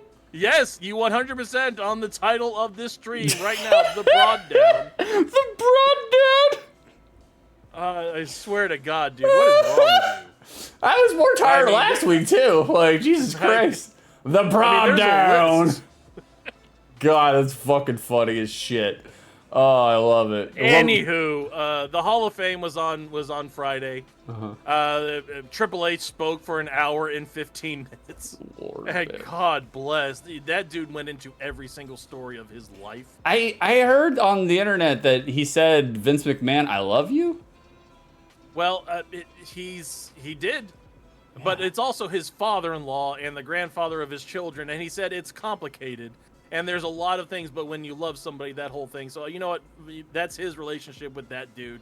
Whatever. I wouldn't. I agree. I mean, like, yeah, I would have that attitude off camera, but I Right. with everything going, I would not drag my name in the mud for fucking Vince. Like, Well, and I mean, he went through and said, I have to thank Vince because of Vince gave him the job and gave him a company. I mean, think of it that way. Also gave him, ostensibly his grandchildren because he's married to Steph and everything. So, but did he really give him a company though? Like, it seemed like he got just pushed out. He and fought against it, but yeah. I mean, I was like, probably that whole gracious, oh, I thank you in defeat type thing. yeah, I guess I don't know. That's fine. But he told a story about how his first night traveling with the Clique, once he got up to main roster WWE, Kevin Nash was slightly drunk in a Denny's. Scott Hall was all the way drunk in a Denny's, cussing out a cook that he thought put a booger in his eggs, to the point where the manager was calling the cops to kick them out. Sean was on his way south on pills and GHB. Oh. And X-Pac is there, not having drank anything, completely normal, ostensibly, ordering 5 drinks at a time at the Denny's, as you do. Wow. He ordered, all right, I want a water, I'll take a sweet tea, I'll take an apple juice, give me a Diet Coke and a strawberry milkshake. Jesus He ordered 5 drinks at a Christ. time, apparently. Who the fuck drinks all that? Because I don't even drink while I eat. I drink after I eat. So Triple H at this point, he doesn't do drugs, doesn't drink. He's always been decently clean. He'll sometimes have a drink, like when Taker saddles up to you with a shot of Jack Daniels. You take the shot. Mm-hmm. He's trying to get Sean under control, trying to bring Sean down to reality long enough for them to gather up everybody and get the hell out of the Denny's before the cops get there. Because Scott Hall has gotten to be violent with the manager now. That sounds. And like he Scott turns Hall. around, and X-Pac has GHB'd himself and is laying face down in the strawberry milkshake now. God damn. and completely not sure that he's entirely breathing and have to make a sudden run to the medical facility. Oh my god, wrestlers, you know? Am I right? Am I right? Right, Like, and apparently he's stood X-Pac up against the van, slapping him in the face, because that's how you do CPR yeah. to their steroid Yeah. brain. Like, I feel like that is wrestler triage. You just slap him in the Right. face a couple of times. You know, give him a hard way cut on the brow. The brow And then down. The brought down, and then and then X-Pac comes back in the ER, refuses service, and thanks everybody for saving his life, and goes to bed to wake up an hour later and go to the next town. Oh, wow, dude, that's fucking crazy. So that was his first night riding with the Clique, according to him. So it's like, oh man, that's a story. I mean, it would be fun because I feel like that group of people would be a fun group of people to hang out with until they get drunk and fucked up on drugs, and then especially if because you know Triple H, he's a teetotaler, like he's a sober Sally and pretty much has been his entire life. So it's like if you got to hang out, like look, there have been times where I've hung out with a bunch of druggies and I was on drugs and I had a great time, and then there's been times where I've hung out with a bunch of druggies sober. It is not as fun. It's really fucking irritating is what it actually is. Welcome to all the times I ever hang out with Six and his friends. Oh yeah, definitely. Yep. We're turning into lizards on the wall. The Beef's just trying to watch the Patriot quietly. Or getting a contact high and chuckling at Dad yelling about the trash can for 30 minutes. Yeah, exactly. So that was the Hall. By the way, the most Nepo Hall of Fame ever. Triple H was inducted. Oh, by the way, married to the ex-boss's daughter. The big female inductee was Michelle McCool, wife of the Undertaker. Ooh. Ooh. Yeah, that legendary Hall of Fame figure, Michelle McCool. Ooh. It seems like the well is running dry on. Six. Name one Michelle McCool match. The pay-per-view payoff between DDP and The Undertaker where DDP was stalking Michelle McCool, because I was just like... Hey, Six? Yes. That was Undertaker's first wife, Sarah. Oh, it wasn't even Michelle McCool? No, Wow. it wasn't even Michelle McCool. Yikes. He left her after she got diamond cuttered and everything. Had to take her name off his throat. Yeah, I was like, bro, you fucking tattooed a person's name on... It's one thing to do it on your body where you can conceal it. Another thing to do it on your fucking throat. You're an idiot. You're a goddamn idiot. So, The Undertaker's wife, the boss's son-in-law, and the natural disasters were inducted. So What? Earthquake and Typhoon. By the way, Typhoon is Cody Rhodes' uncle. Yeah, I know. That's weird. That's super weird. So the uncle of the champion, the son-in-law of the boss, and the Undertaker's wife. That's the Nepo inductees that we're doing in the Hall of Fame this year. I imagine the well is getting dry for inductees, you know, because I imagine they've inducted everybody. They inducted Lex Luger. Who came out in a wheelchair and had to stand up to get to the podium. Yeah. But he stood up with the power of DDP yoga. So, I mean, it's a miracle. Yeah, hell yeah. I mean, Lex Luger's good. Lex Luger should go in there. Yeah, he should go in, 100%. Also, they inducted Ivan Koloff and Kamala. Kamala? Kamala's in the Hall of Fame now. Okay, I thought Kamala already was. Like... And now they've started inducting matches because they've ran out of people. Yeah, well, that's probably the smart choice, to be honest with you. Then there's probably a lot more to say with a match than there is with just like Hillbilly Jim going up there and doing a 4-hour filibuster. So the first match they inducted was Brett and Stone Cold at WrestleMania 13, which, okay, yeah, one of the best WrestleMania matches of all time. Yeah, 100%. One of the best WrestleMania matches, not their best match, though. Not their best match, no. But, really, really but really good, yeah, match. Definitely. I mean, anything with Brett that gets more national coverage, I'm all about, so.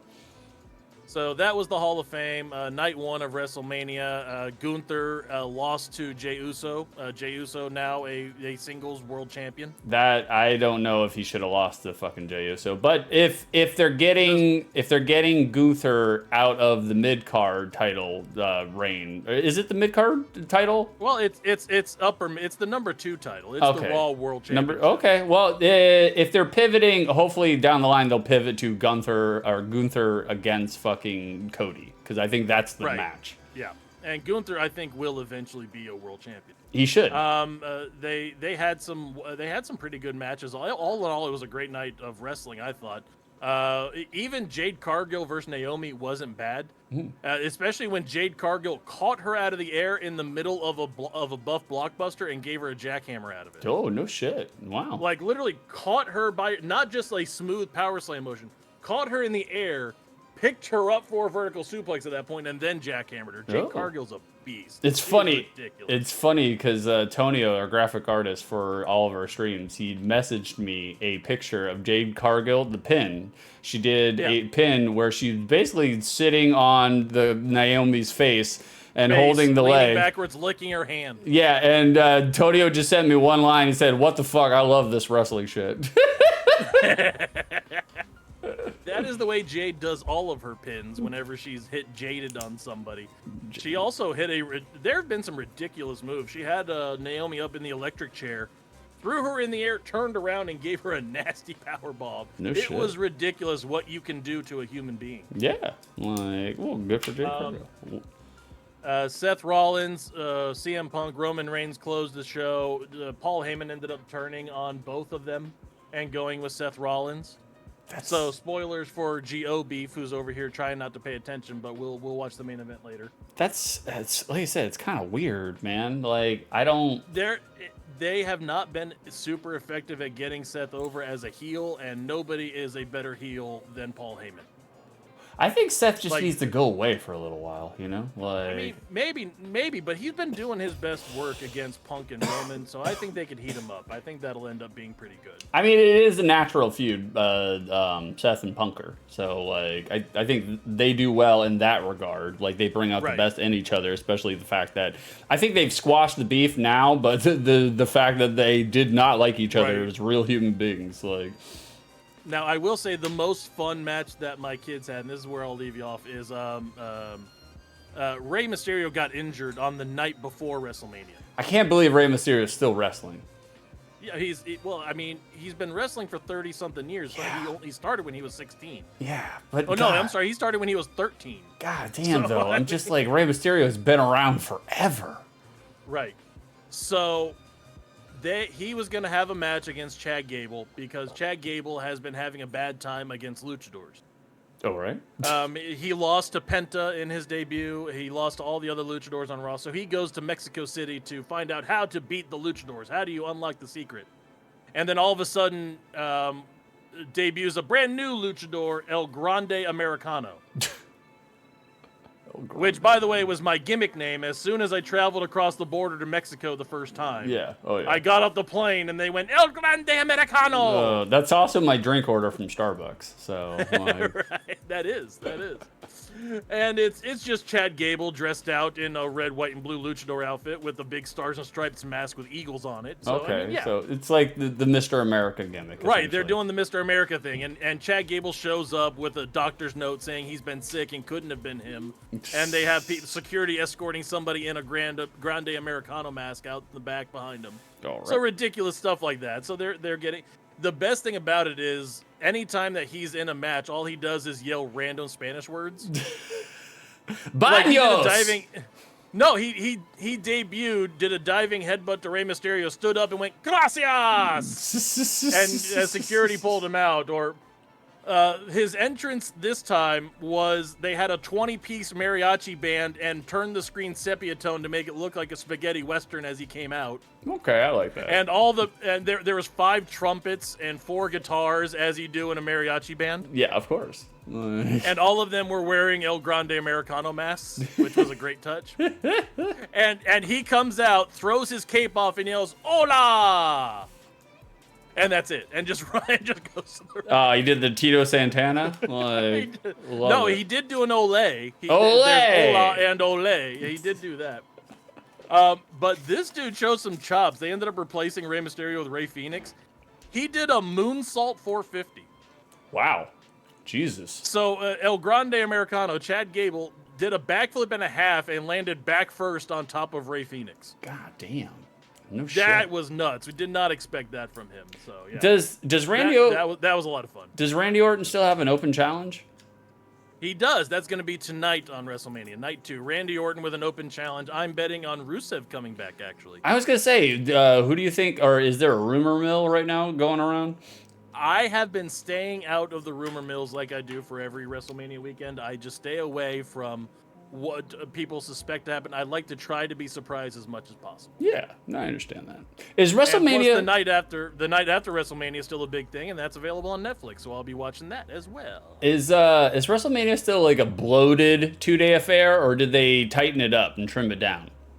Night 1 was right around 3.5 hours. Okay, that's not bad. That's not bad. So not bad. It was like 6 matches. Tonight is 7 matches. Okay, so They've also they've had to take Bailey out. She got attacked in the back during the countdown show, and she's being replaced by another mystery. So there's 2 mystery people for big returns, and it's probably going to be Becky Lynch because she was at the Hall of Fame. They showed her on screen. Okay. So way to ruin your surprise, guys. Good job calling that out from the stage. yeah, exactly. Like I remember at least when they first started doing the 2-day WrestleMania, which at first I didn't think it was a good idea, but now reflectively I'm like, yeah, it was a good idea. But I remember like the first time they did the first 2-day, like the first night was like 5.5 hours, and the second night was 6 hours. Yeah. And I was just like, God, so much bloat, you know? So much.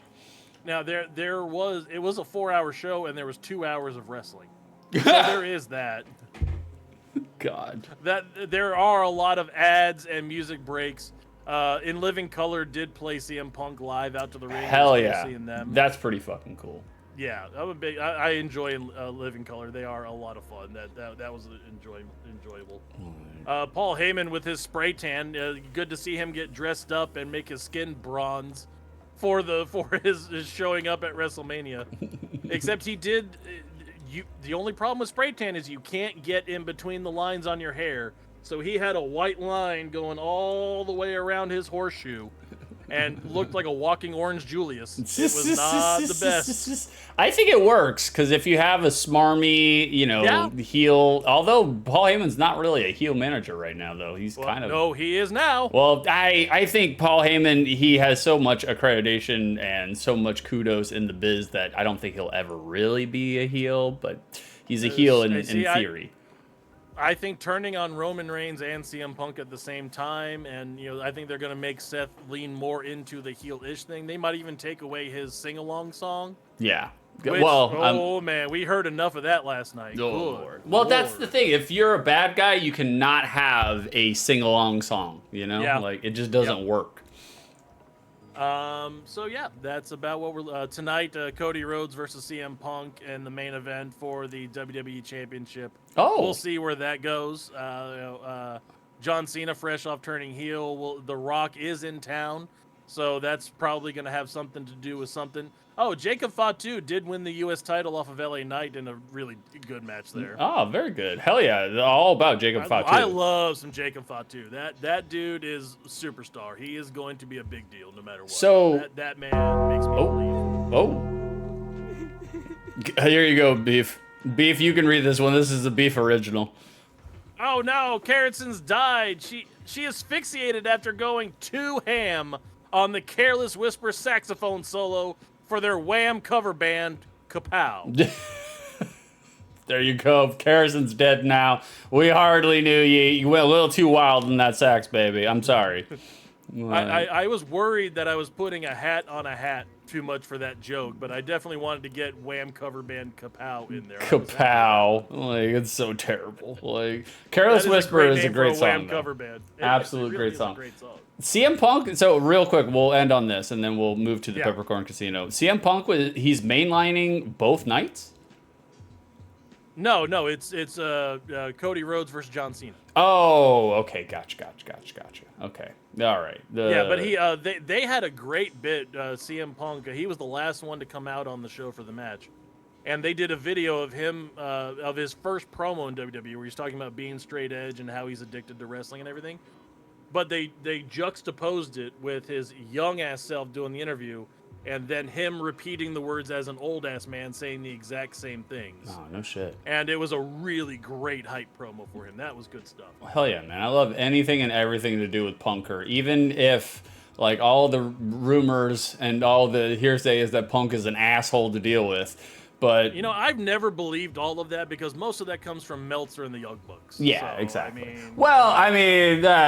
He is notorious for starting shit with other human beings outside of Tony Khan and the Young Bucks. Like, he does have a reputation for riding people out on a rail and letting people know exactly what he thinks. But I applaud that. I'm just like, look, especially in the wrestling business, you have to protect your brand and your image, and if you're gonna be associated with dumb shit, then yeah, you're gonna that's your money, you know. So if you do something bad and the fans turn against you and they think you're a piece of shit now and they think that your product sucks, that affects your bottom line, that affects your fucking dollar amount. And so, like, granted, yeah, I'm sure there's some camaraderie and brotherhood, but it's a job. People are there to make money. Yeah, 100%. So, yep. Oh, excuse me. That's going to be fun. Are you, let's see, we're about an hour, 40 minutes. I've got kids hanging over the couch watching the show. Are you ready to go into the Peppercorn Casino? Yeah, let's do it. Let's do the Peppercorn Casino. All right, let me get into mod view and set this up while you go ahead and do your transitions. You shouldn't have to go into mod view, but if you want to, I don't know how to do it otherwise. You just / prediction. You just type it into chat. Just give it a try. That's see what happens. never worked anytime I've been doing that. Give it a shot. See what happens. Nobody's here. Nobody's paying attention. I'm already into it. Maybe I'll try it next week. All right, that works. By all means. You want me to do the actual? Then press enter twice. Exactly. Like, that's fine. Beef has figured out how to make it work, so we're not gonna derail him because the Lord knows. I am Six's brother, just like Six does. I find a way that I can somehow make work, and I don't deviate from it ever. Exactly, and especially in the streaming game. Oh God, man! If you figure out something that works, just don't fuck with it. Keep it the way it is, because God damn, like there's never been technical difficulties on a stream ever. You know, for 6 2/3 ever. No. Like, Beef, you want me to do the transition now, or you want me to wait until you're all set up? Yeah, go ahead and hit the transition, and then I'll open the casino. All right, you guys ready? We got to transition over. It's time, boys. It's time for the BroDown Peppercorn Casino.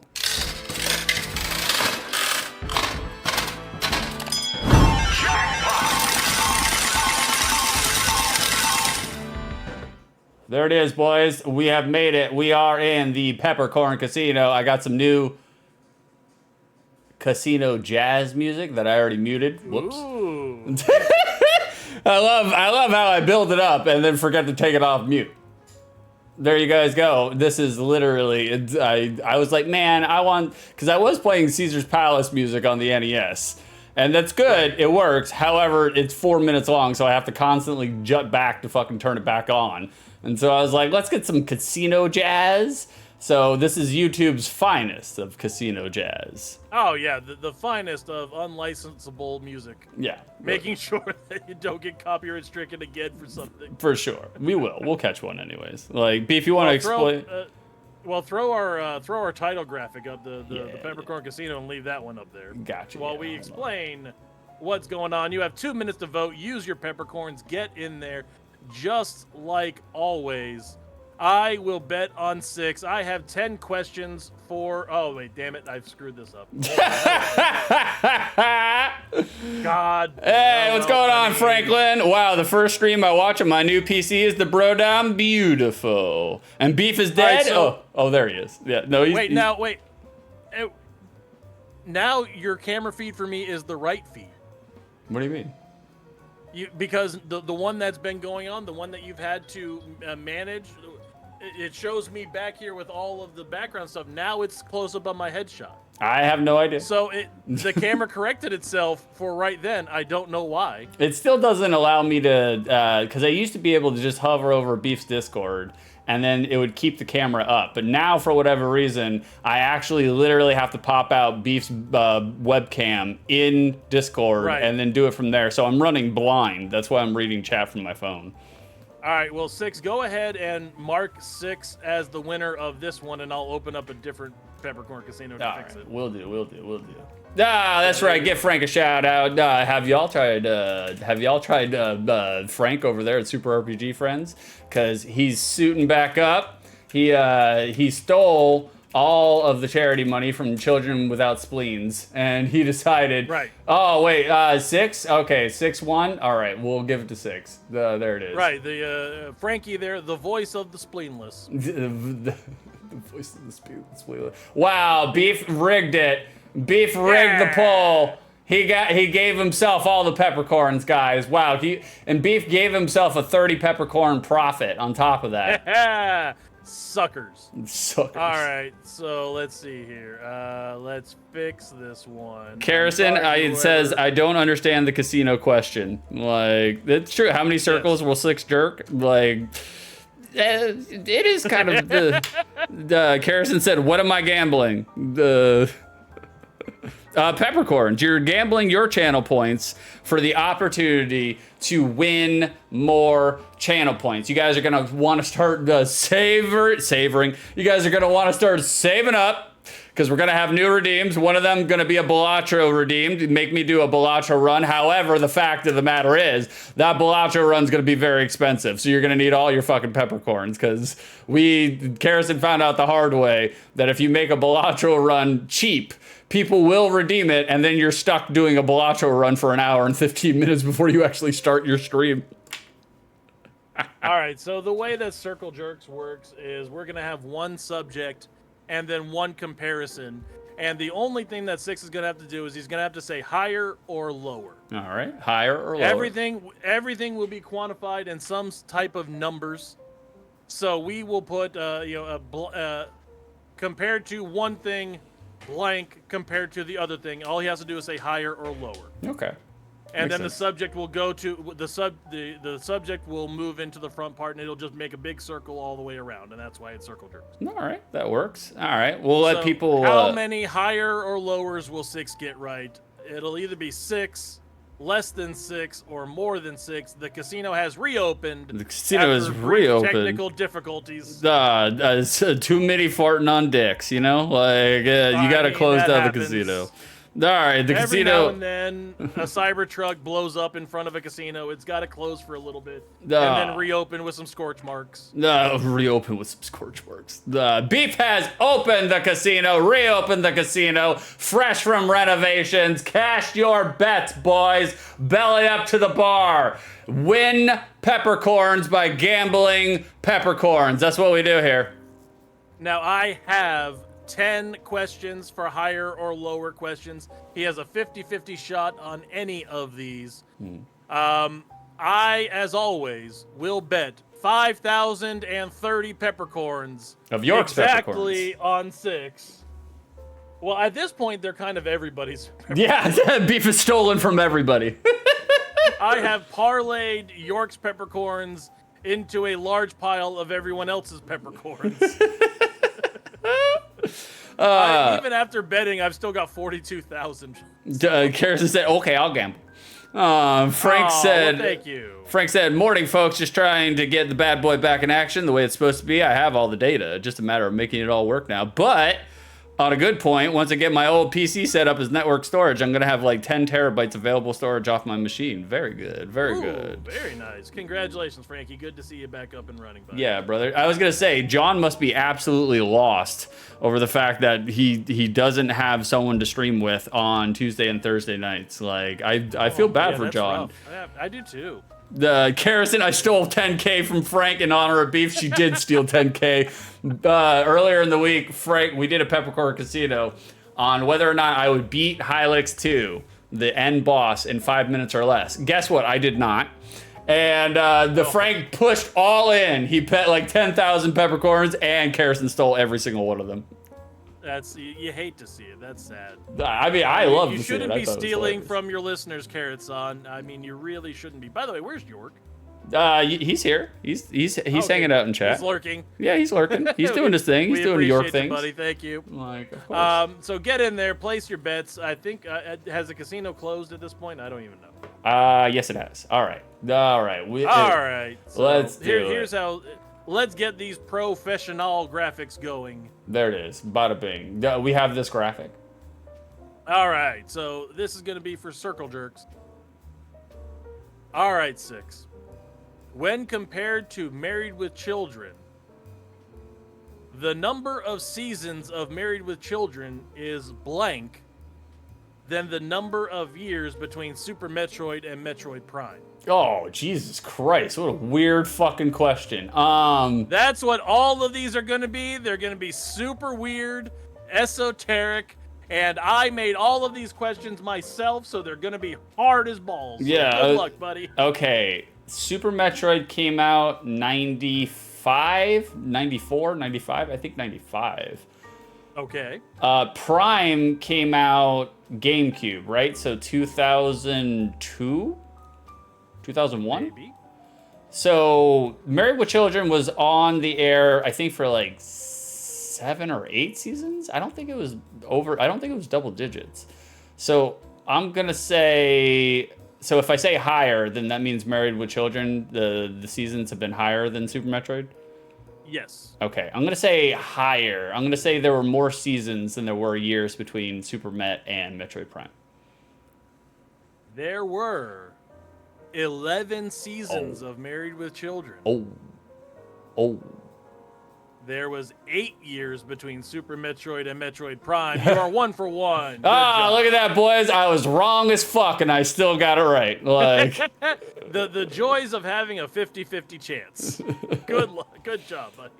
Karrison, that's true. Frank is a 6 believer. Well, yeah, of course, without a doubt. You know, he's got all my monies. He's got I use Frank as my personal crypto accountant, so he's got my money lined up in the blockchain. You know. So now Super Metroid will transition over to be the first part of the subject question. So that's going to flip over. Oh, okay. So you got some continuity here. Okay. Yeah, everything is circular. That's why it's circle jerk. So there you go. Okay. All right, 6. Comparing the two.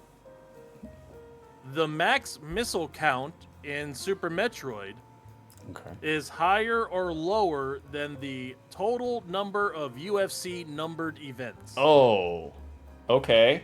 So we're talking regular missiles, not missiles and super missiles. Yes, just regular missiles. Okay, it's regular missiles. Yeah, we're in the last segment now, honey. So we're wrapping up. Regular missiles. I think it's 255. I think you can get 255 regular missiles in Super Met. Okay. UFC has been around since. This is pay-per-views. UFC numbered events. Numbered events. They have had pay-per-views that are not numbered events. Oh, this is hard. This is a hard one. It is. I'm gonna. Yeah, I told you. I'm gonna say UFC is higher than Super Met's missile count, because I feel like Beef's trying to throw us off because 255 sounds like a high number, but UFC has done a lot of fucking events, so I'm gonna say higher. Right, max missile count in Super Metroid. The site I was sourcing said 250. Okay, yeah. But I mean, it could be 255. It's probably 250. We're going off the memory of someone who's been smoking marijuana for over 3 decades, so. Right. Last weekend's UFC pay-per-view was UFC 314. Holy shit! So God. UFC was lower than the missile count. So if you said lower, which I wasn't even listening, did you say that? No, I said UFC was higher. So no, well, yeah. So UFC was higher, then that's correct. Yes, I know. Yes, I am correct. Yes. But you're doing it backwards. You need to pay attention to the way I'm saying things. Too confusing. No, it is not. I'll just keep saying the right answer, and you just keep giving me the points. Like, Well, you didn't say the right answer, but you said it in the right context, so we'll give you 2 for 2. that's right. We got 2 on the board, boys. I'm master of Beef's games. Absolute master. All right, so we're going from UFC is now the starter to Titanic. By the way, Brock Lesnar there showing where he wants hot dogs put directly into. The total number of Brock Lesnar's fights in the UFC is blank compared to the number of Oscars won by Titanic. Oh. That's interesting. Oh, I need to stall. Frank said... Don't you be looking up answers. Frank said, hey, we've been in each other's orbits for a long time now. Definitely a fan. Well, yeah. We all have to orbit a dead moon, you know? There's no other way. Like, the heavy gravitational axis. Like, Karrison, you've seen him pull his shirt off? Wow, naughty. Wait, what? Who's pulling shirts off? Like... Oh, Frank said I've seen him pull some shit off before. Karrison was, she either read it wrong or she was doing a joke. One or the other. Either way, if it was intentional, we'll just act like it was.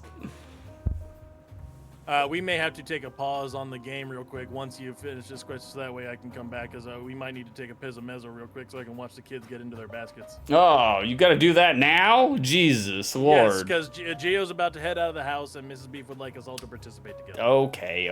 Well, thank you for the dogs, Karrison. I appreciate you. Okay.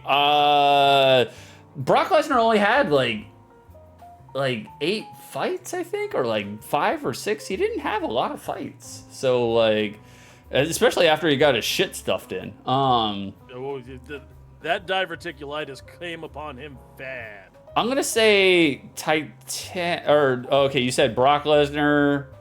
Brock Lesnar, higher or lower, Titanic? Lower. I think he had less fights than the Titanic had Academy Awards. Brock Lesnar had 8 total fights in the UFC. So good job right out of the gate. You hit 8 on the nose. I know. Titanic had 11 Oscar wins. Yeah. Brock Lesnar was lower than Titanic. You're 3 for 3. Well, thank you very much. Good job much. there. Well, thank you very much. You get to vamp and bloviate, play a video real quick while I go be family man. Okay, that works. All right, boys, we're going to take a quick break here. Karrison, do you want to come in here? We can chat. If you want to chat, we can talk. Like, we don't have to do a Pizzo Mezzo. But if you want me to do a Pizzo Mezzo, I can do that too. Or I could just sit and have a conversation with you. Either one. We can talk about our day. They heard me chat for 5 hours, babe. They did, but they didn't hear you chat with me. You know, I have questions to ask, you know? Like, we got to suss out what we're going to do today.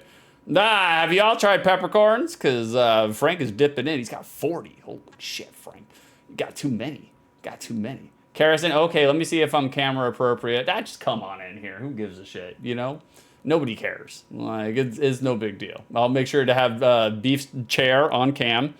Like, there it is. We got to have the chair cam. Like, Karrison, I don't have pants again. Chronic problem.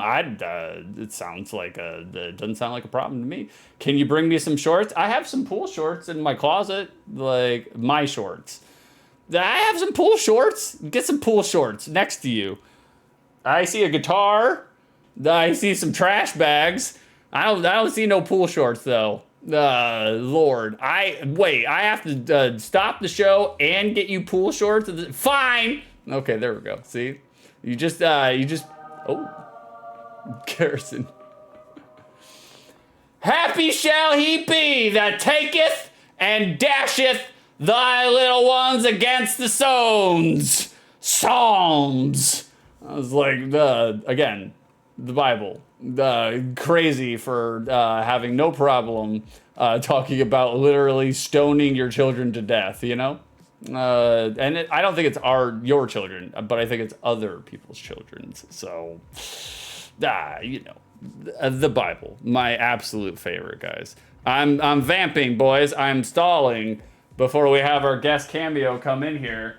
I guess I should probably get all the shit out of the chair in case she wants to take a seat, and I'll do a little impromptu interview with Karrison.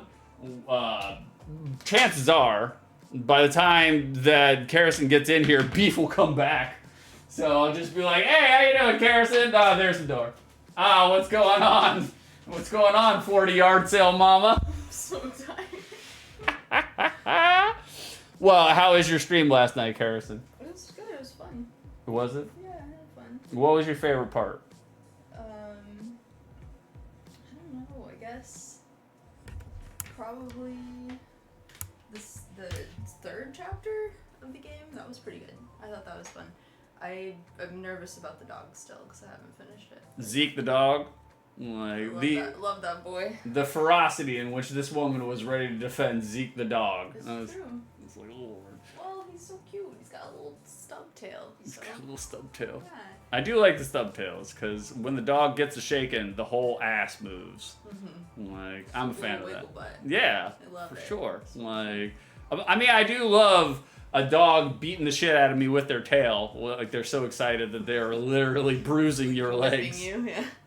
I'm a fan of that well, too. you Though. know they're happy, so it doesn't matter. Yeah, It's exactly. worth it. It's like love slaps. Yeah. Carson, how did you feel about me requesting that you fart on my dick last night before we went to bed? I hated it. I hated that.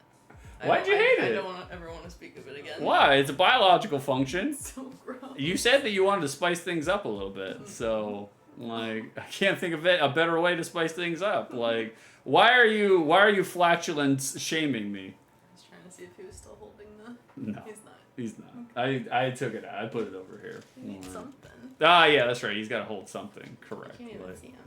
No, he's fine. All of literally every single one of my screens, all of my scenes, I have to adjust the camera because for whatever reason, all the boxes are fucking different. So, I like your new Indiana Jones graphic. You did good. dude, yeah, you did. good. You did do well. For those that weren't here earlier, I already deleted it, of course.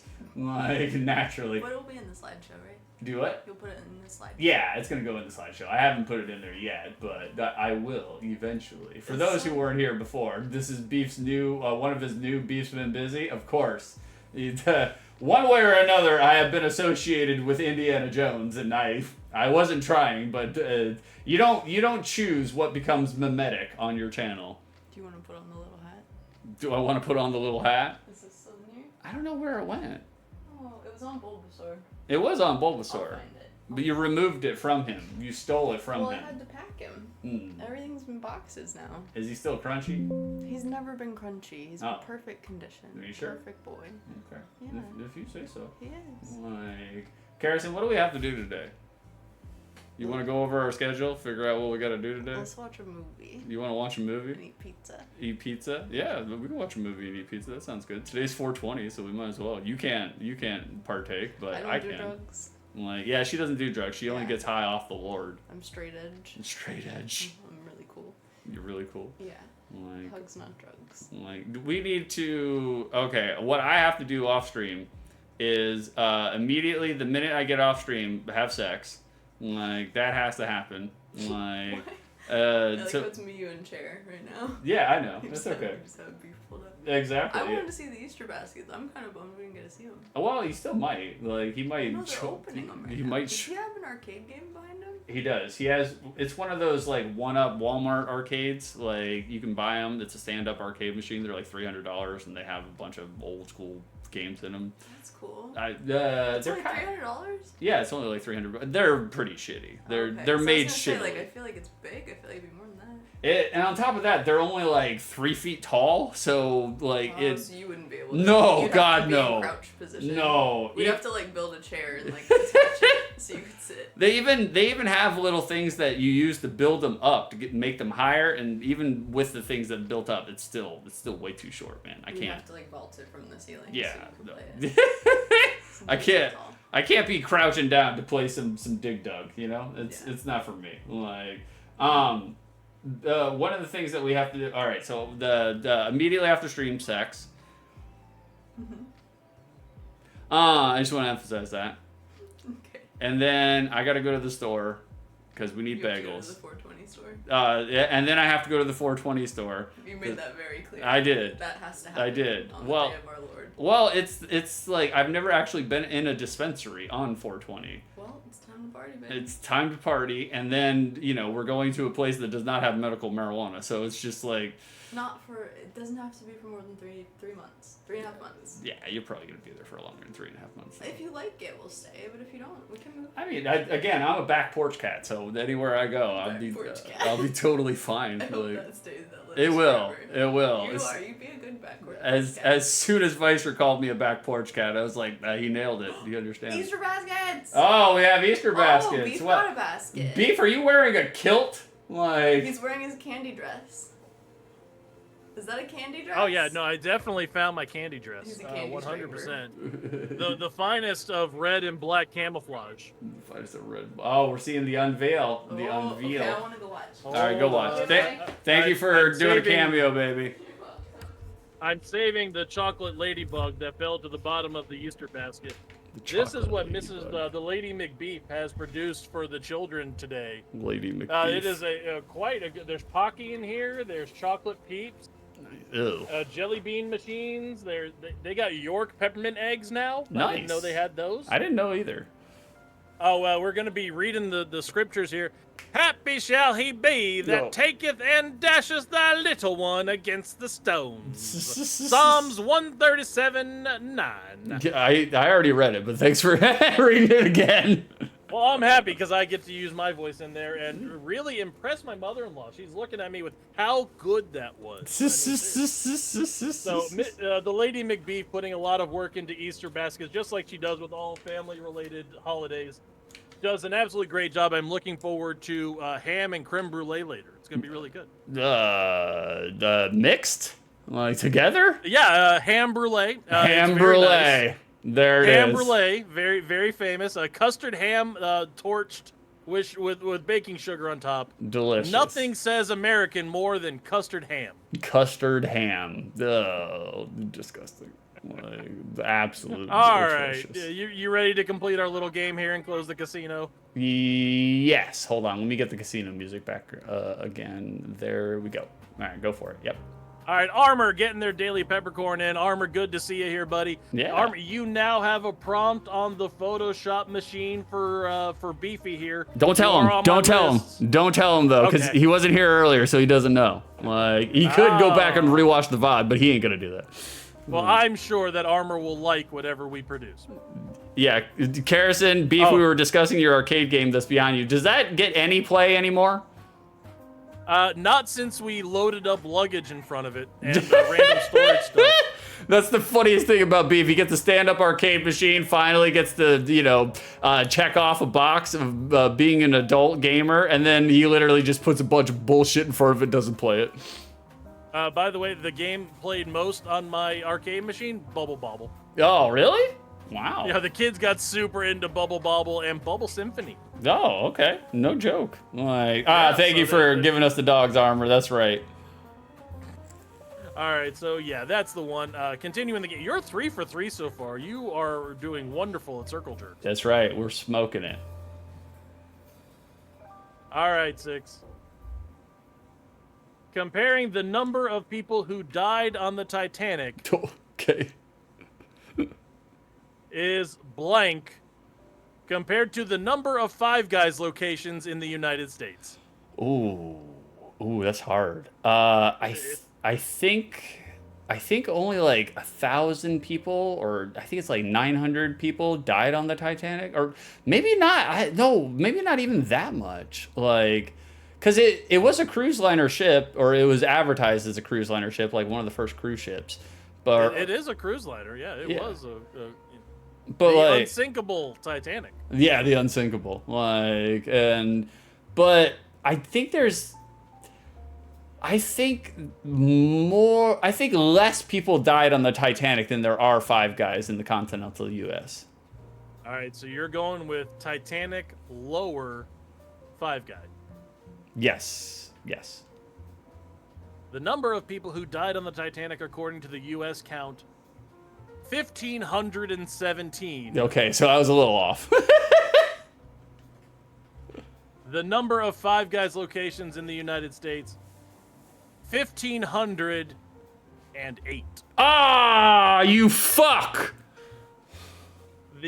So it was higher was the answer. You're 3 for 4. You missed that 4. one. Oh, god damn it. Karrison, can we have Borgars today? Karrison's really hungry for someone who is not partaking in the peppercorns. Like, on 420. Like, she told me, she's like, let's have pizza, watch a movie. And I was like, yeah, let's have pizza, watch a movie. Now she's like, Borgars, please. Borgars, yes, I understand. A good burger does sound fucking tremendous right now. I mean, yeah, but then don't go to Five Guys. That's not where you get a good burger. They're okay, but they're overpriced. Yeah, they are, definitely. So, yeah, just like everything, the way my brain works is like, okay, what's a number that's close to another number?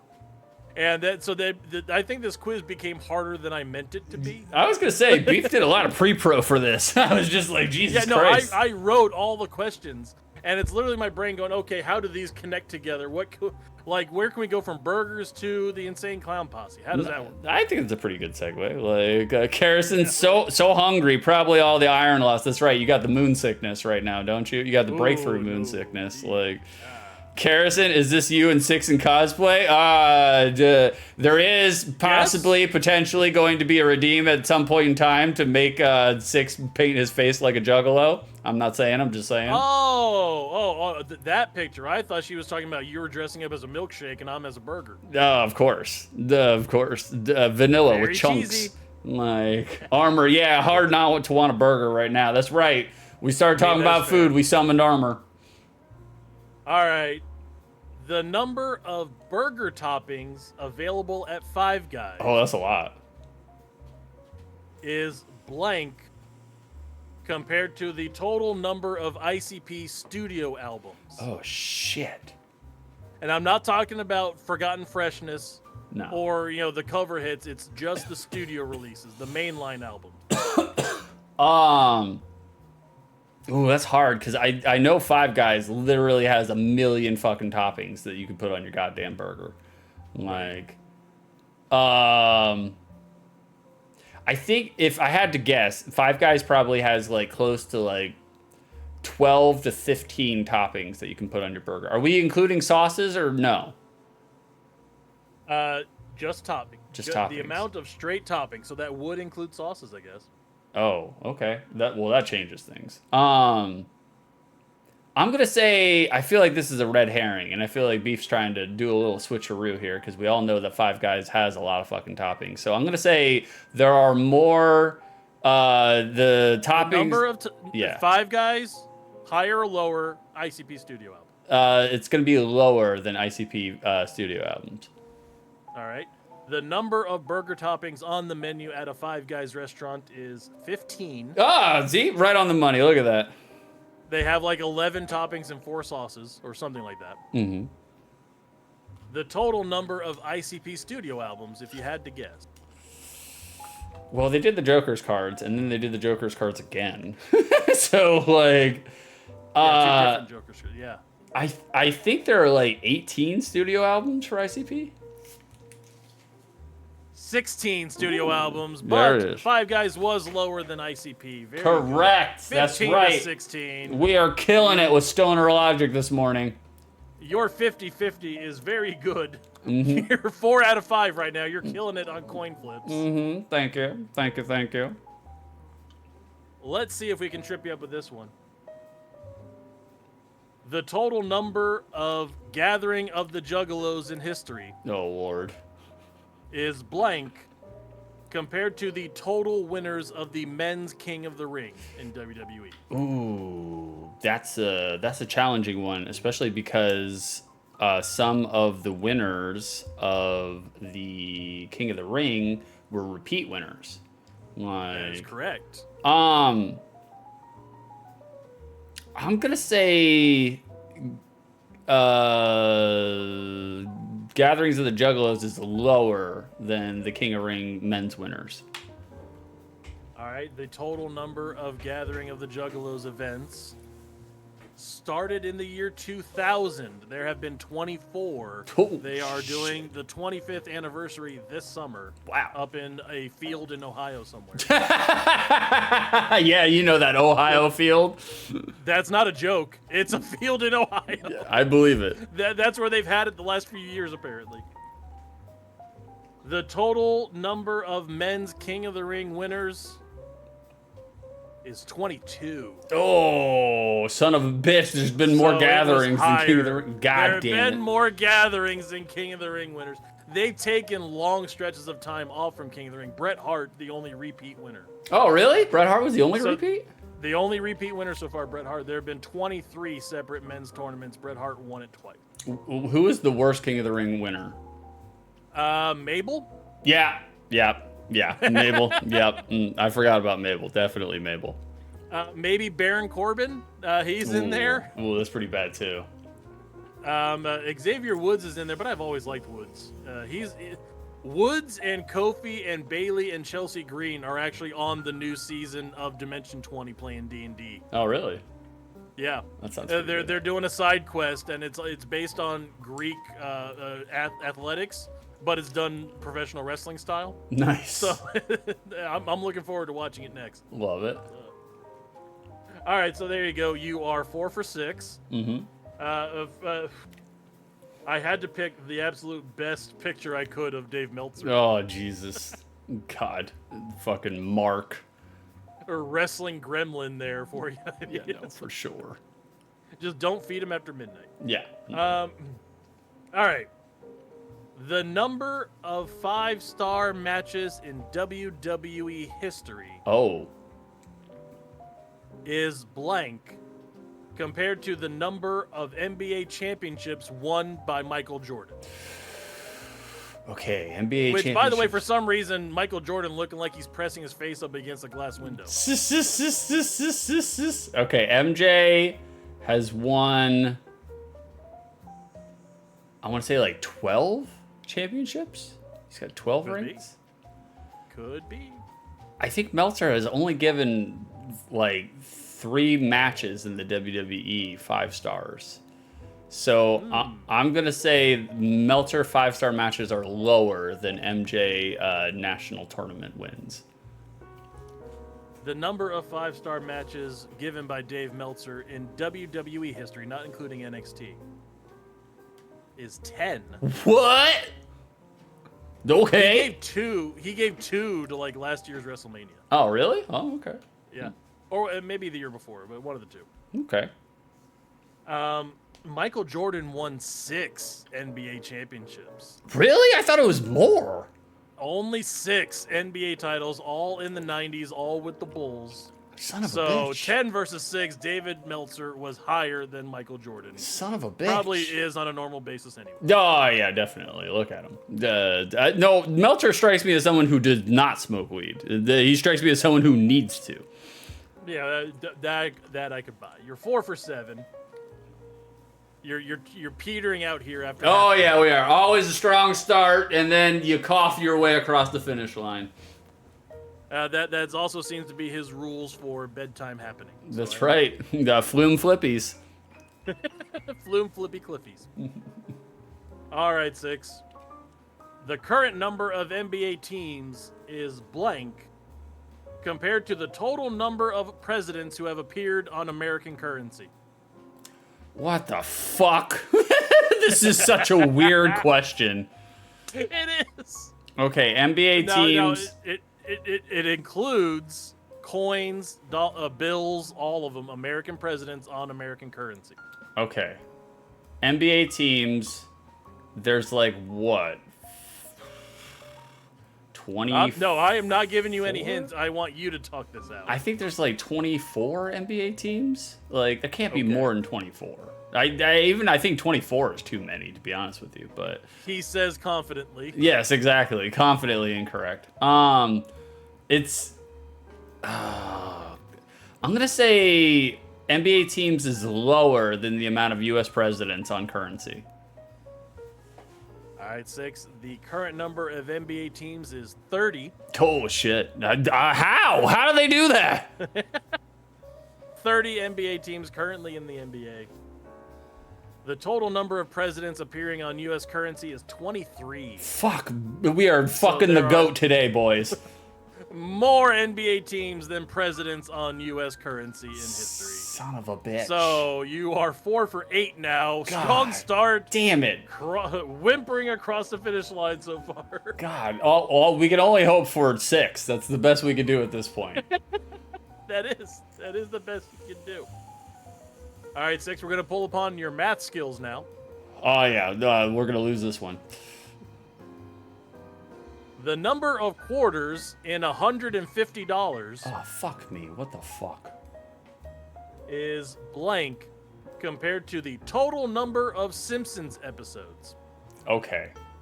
The number of quarters in $150. $1 is 4 quarters, so Right. just do 150 times 4, that's 600. Good. Good. I'm gonna say 600 is less than the amount of Simpsons episodes. I know there's more than 600 episodes of The Simpsons.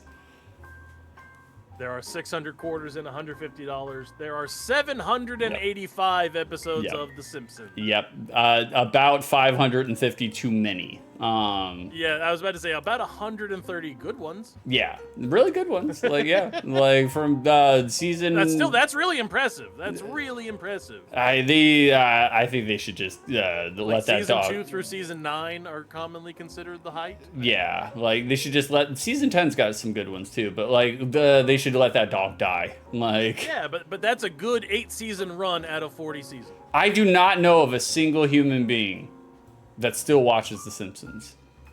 I mean, it just got renewed again, so it's getting ratings still. God, man, I literally do not know of one single human being that watches The Simpsons anymore. I love this picture of Ed O'Neill as Al Bundy. By the way, the best acting ever I love Ed O'Neill as Al Bundy. The funny thing about Ed O'Neill is that he's also like a third-degree black belt in Brazilian Jiu-Jitsu. Right. Yeah, he will straight up whoop some ass. Would not have pegged that, you know? Yeah. One of my favorite bits from Married with Children is they all go to like the family movies, and Kelly sees her boyfriend there macking with another girl, so she goes to confront him and goes, "You know what? Fine. I understand that you did this because you're being irresponsible and irrational, and I'm just gonna let you go, and I will never think about you again. I'm sorry it had to go this way. Fine. We can go our separate ways. Goodbye." And then she walks back over. Al's just sitting watching the movie and goes, "Beat him up for me, Daddy." "Yes, Pumpkin." Runs across the theater and beats his ass. Love it. It's like I would definitely be the Al Bundy in that. All right, you are 5 for 9. Let's see if you can get back to 6 and give me all the peppercorns. Oh, Lord. This has gone full circle now. Episodes of The Simpsons without Bart are blank compared to the episodes of Married with Children without Al Bundy. Okay. Carrison, I'm going to start rewatching The Simpsons just so you can say you know one person. Go ahead, baby. Let me know how that works for you. They're all on Disney Plus. You'll enjoy the first 10 seasons, but after that, it dies a fucking death. Like, They do have some good ones in there, like sporadically. Yeah. Okay, the number of episodes without Bart in it is higher or lower than the number of episodes without Al Bundy in it. I'm going to say the number of episodes without Bart, just simply the law of large numbers. Like, there's just more episodes of The Remember, Simpsons. there were 11 seasons of Married with Children. Yes, but it's Ed O'Neill. He was literally the function of the show. So I didn't even know there was an episode of Married with Children without Ed O'Neill in it. So I'm going to say the number of episodes with Bart without being in The Simpsons is higher than the number of episodes of Al Bundy not being in Married with Children. All right. To get you back to 6, Uh-oh. there are 3 out of 785 Simpsons episodes without Bart. Wow, there's only 3? 3 Holy shit. total. Wow. The number of Married with Children episodes without Al Bundy is 0. Yeah, that's what I thought. That's what I Not thought. a single one. He drives that show. It's not the show without Al. No. What are you gonna do? Just have a show with Peggy and Marcy? Yeah, no, exactly. The No. show will not work without Ed O'Neill. Like, Are you gonna focus on Bud? yeah, No, Bud. it's Al. It's Al, all Al all the time. So there you go. Like usual, folks. That's Just right. like every other time, besides That's maybe right. 4 that happens in the Peppercorn Casino, you should always bet on 6. Correct. Just like me. 6 out of 10 is the correct answer. Bada bing. Give me my peppercorn. But yeah, let's give him back to beef. Yeah, he stole him from you. All right, to choose the outcome, 6. 6 is the correct answer. Bada bing. 6 was the correct answer once again. 8,447 peppercorns go right back to beef. He made a profit today, a tiny profit, stole all of Carrison's peppercorns. Yeah, that's right. I bet 5,030. I win back 8,000 something or other. Congratulations, suckers. Suckers! Like, Carrison said, Beef, you're really good at these. Yeah, Beef is really good at making trivia segments. Like, we started out a little rough in the beginning, but... Well, it's because you were trying to figure out how the game goes. Yeah, You know what? we We baby got steps. there. Yeah, of course. Yeah. Like, you know, Beef Beef is really I've good learned with to trivia. try and keep it simple. I've learned to, just give 6 2 answers. 2 possible multiple choice answers, and you'll get through a trivia segment with him. For real. And he'll get 60% of them correct. Yeah, I was gonna say, let's not confuse the fucking caveman, you know? Like, Carrison, it's okay, I have 104K peppercorns. Holy shit, that's a lot. One day I'll bet it all, but only if it benefits York. I think one day, Carrison, you should find a game that you really like 6 playing and bet the entirety of an amount of a Poetry Slam redeem. No, there it is. Yeah, no, for sure. Like, by all means. Well, 6, did you enjoy playing Circle Jerks? Yeah, I did. I did enjoy Circle Jerks. It was a little confusing at first, but you summarized it, you simplified it down for a fucking dodo dum-dum like myself. Like, how about them professional graphics I have stole? I like the way that those looks. It's really good, Beef. You're knocking it out of the park with your Photoshop skills every week. Like, can't praise enough. I actually paid you money for them this time. So yay! I would like to say that you could add more peppercorn gambling and let people bet on you solving the day's Wordle in between playing games or something. The day's Wordle. Yeah, play the Wordle and have people bet on how many times it will take you to get it correct or whether you'll get it right at all. Armor said, gonna say for the Balatro interruption. Yeah, you're gonna have to, Armor, because I'm gonna make that fucker real expensive. So I was like, look, I love Balatro. It's fun to play, but goddamn, it takes a long time to get through it. So you need to go through and do a Wordle casino game every OTL once a day. They also have a connections game that would be very difficult for you, and you can talk your way through trying to put a puzzle together. Well, it's funny that you mentioned that because it was last week I was just vamping on air when I was playing Hylix, and Carrison was like, why don't we do a Peppercorn Casino? And at first I was like, I don't know, I'm just doing a normal stream. I'm not doing an OTL. But she's like, dumb fuck. She's like, you have 16 people in your fucking chat. Give them a chance to participate with something. Hello. And so all I did was fucking do will 6 get out of this maze?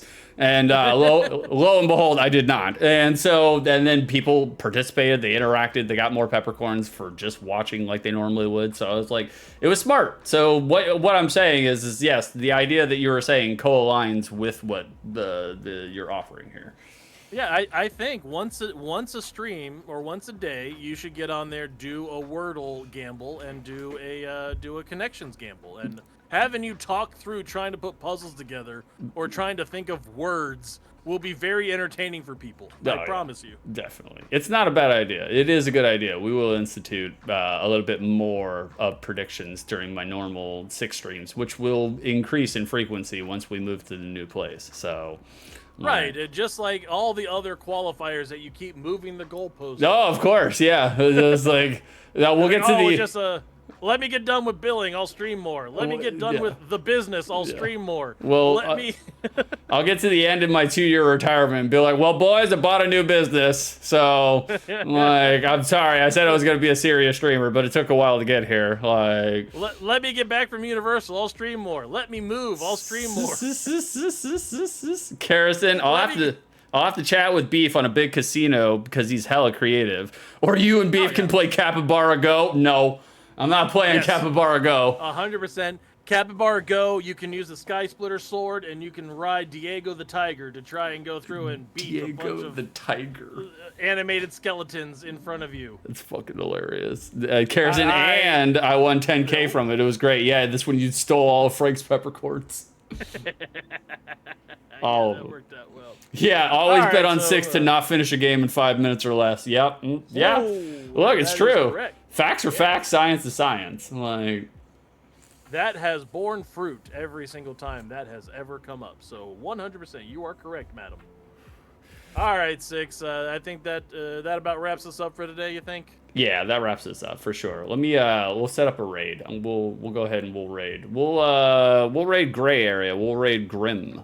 He's playing Return of Obra Dinn, our favorite game. Oh no. Our favorite game.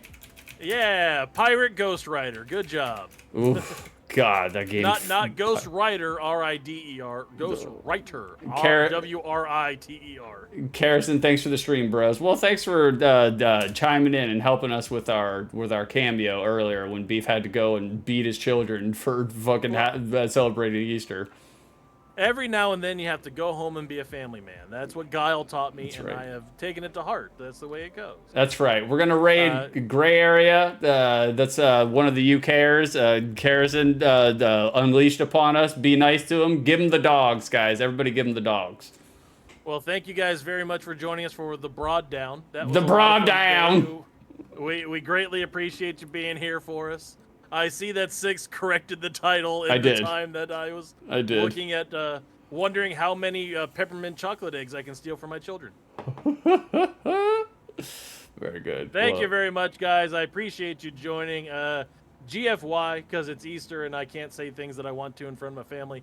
Clap, clap, bloop. York, good to see you, buddy. Give our love to Vicer for us when you guys are meeting up back at the house later. Exactly. That's right. Get fished. You fish fuck. Guys, come and check us out next Sunday. We're going to do another BroDown next Sunday, 8 a.m. EST. Come and check me out probably Tuesday. I'm going to play a new game. We got a new game, 6-play. We're going to stream a new game. You guys are going to like it. I'm going to like it. We're all going to have a good time. Check me out Tuesday. And then Carrison will probably... He's going to be the last of his friends to play Blueprints. Oh, God. Yeah, probably. Clap, clap, bloop. Thank you very little. You're welcome even less.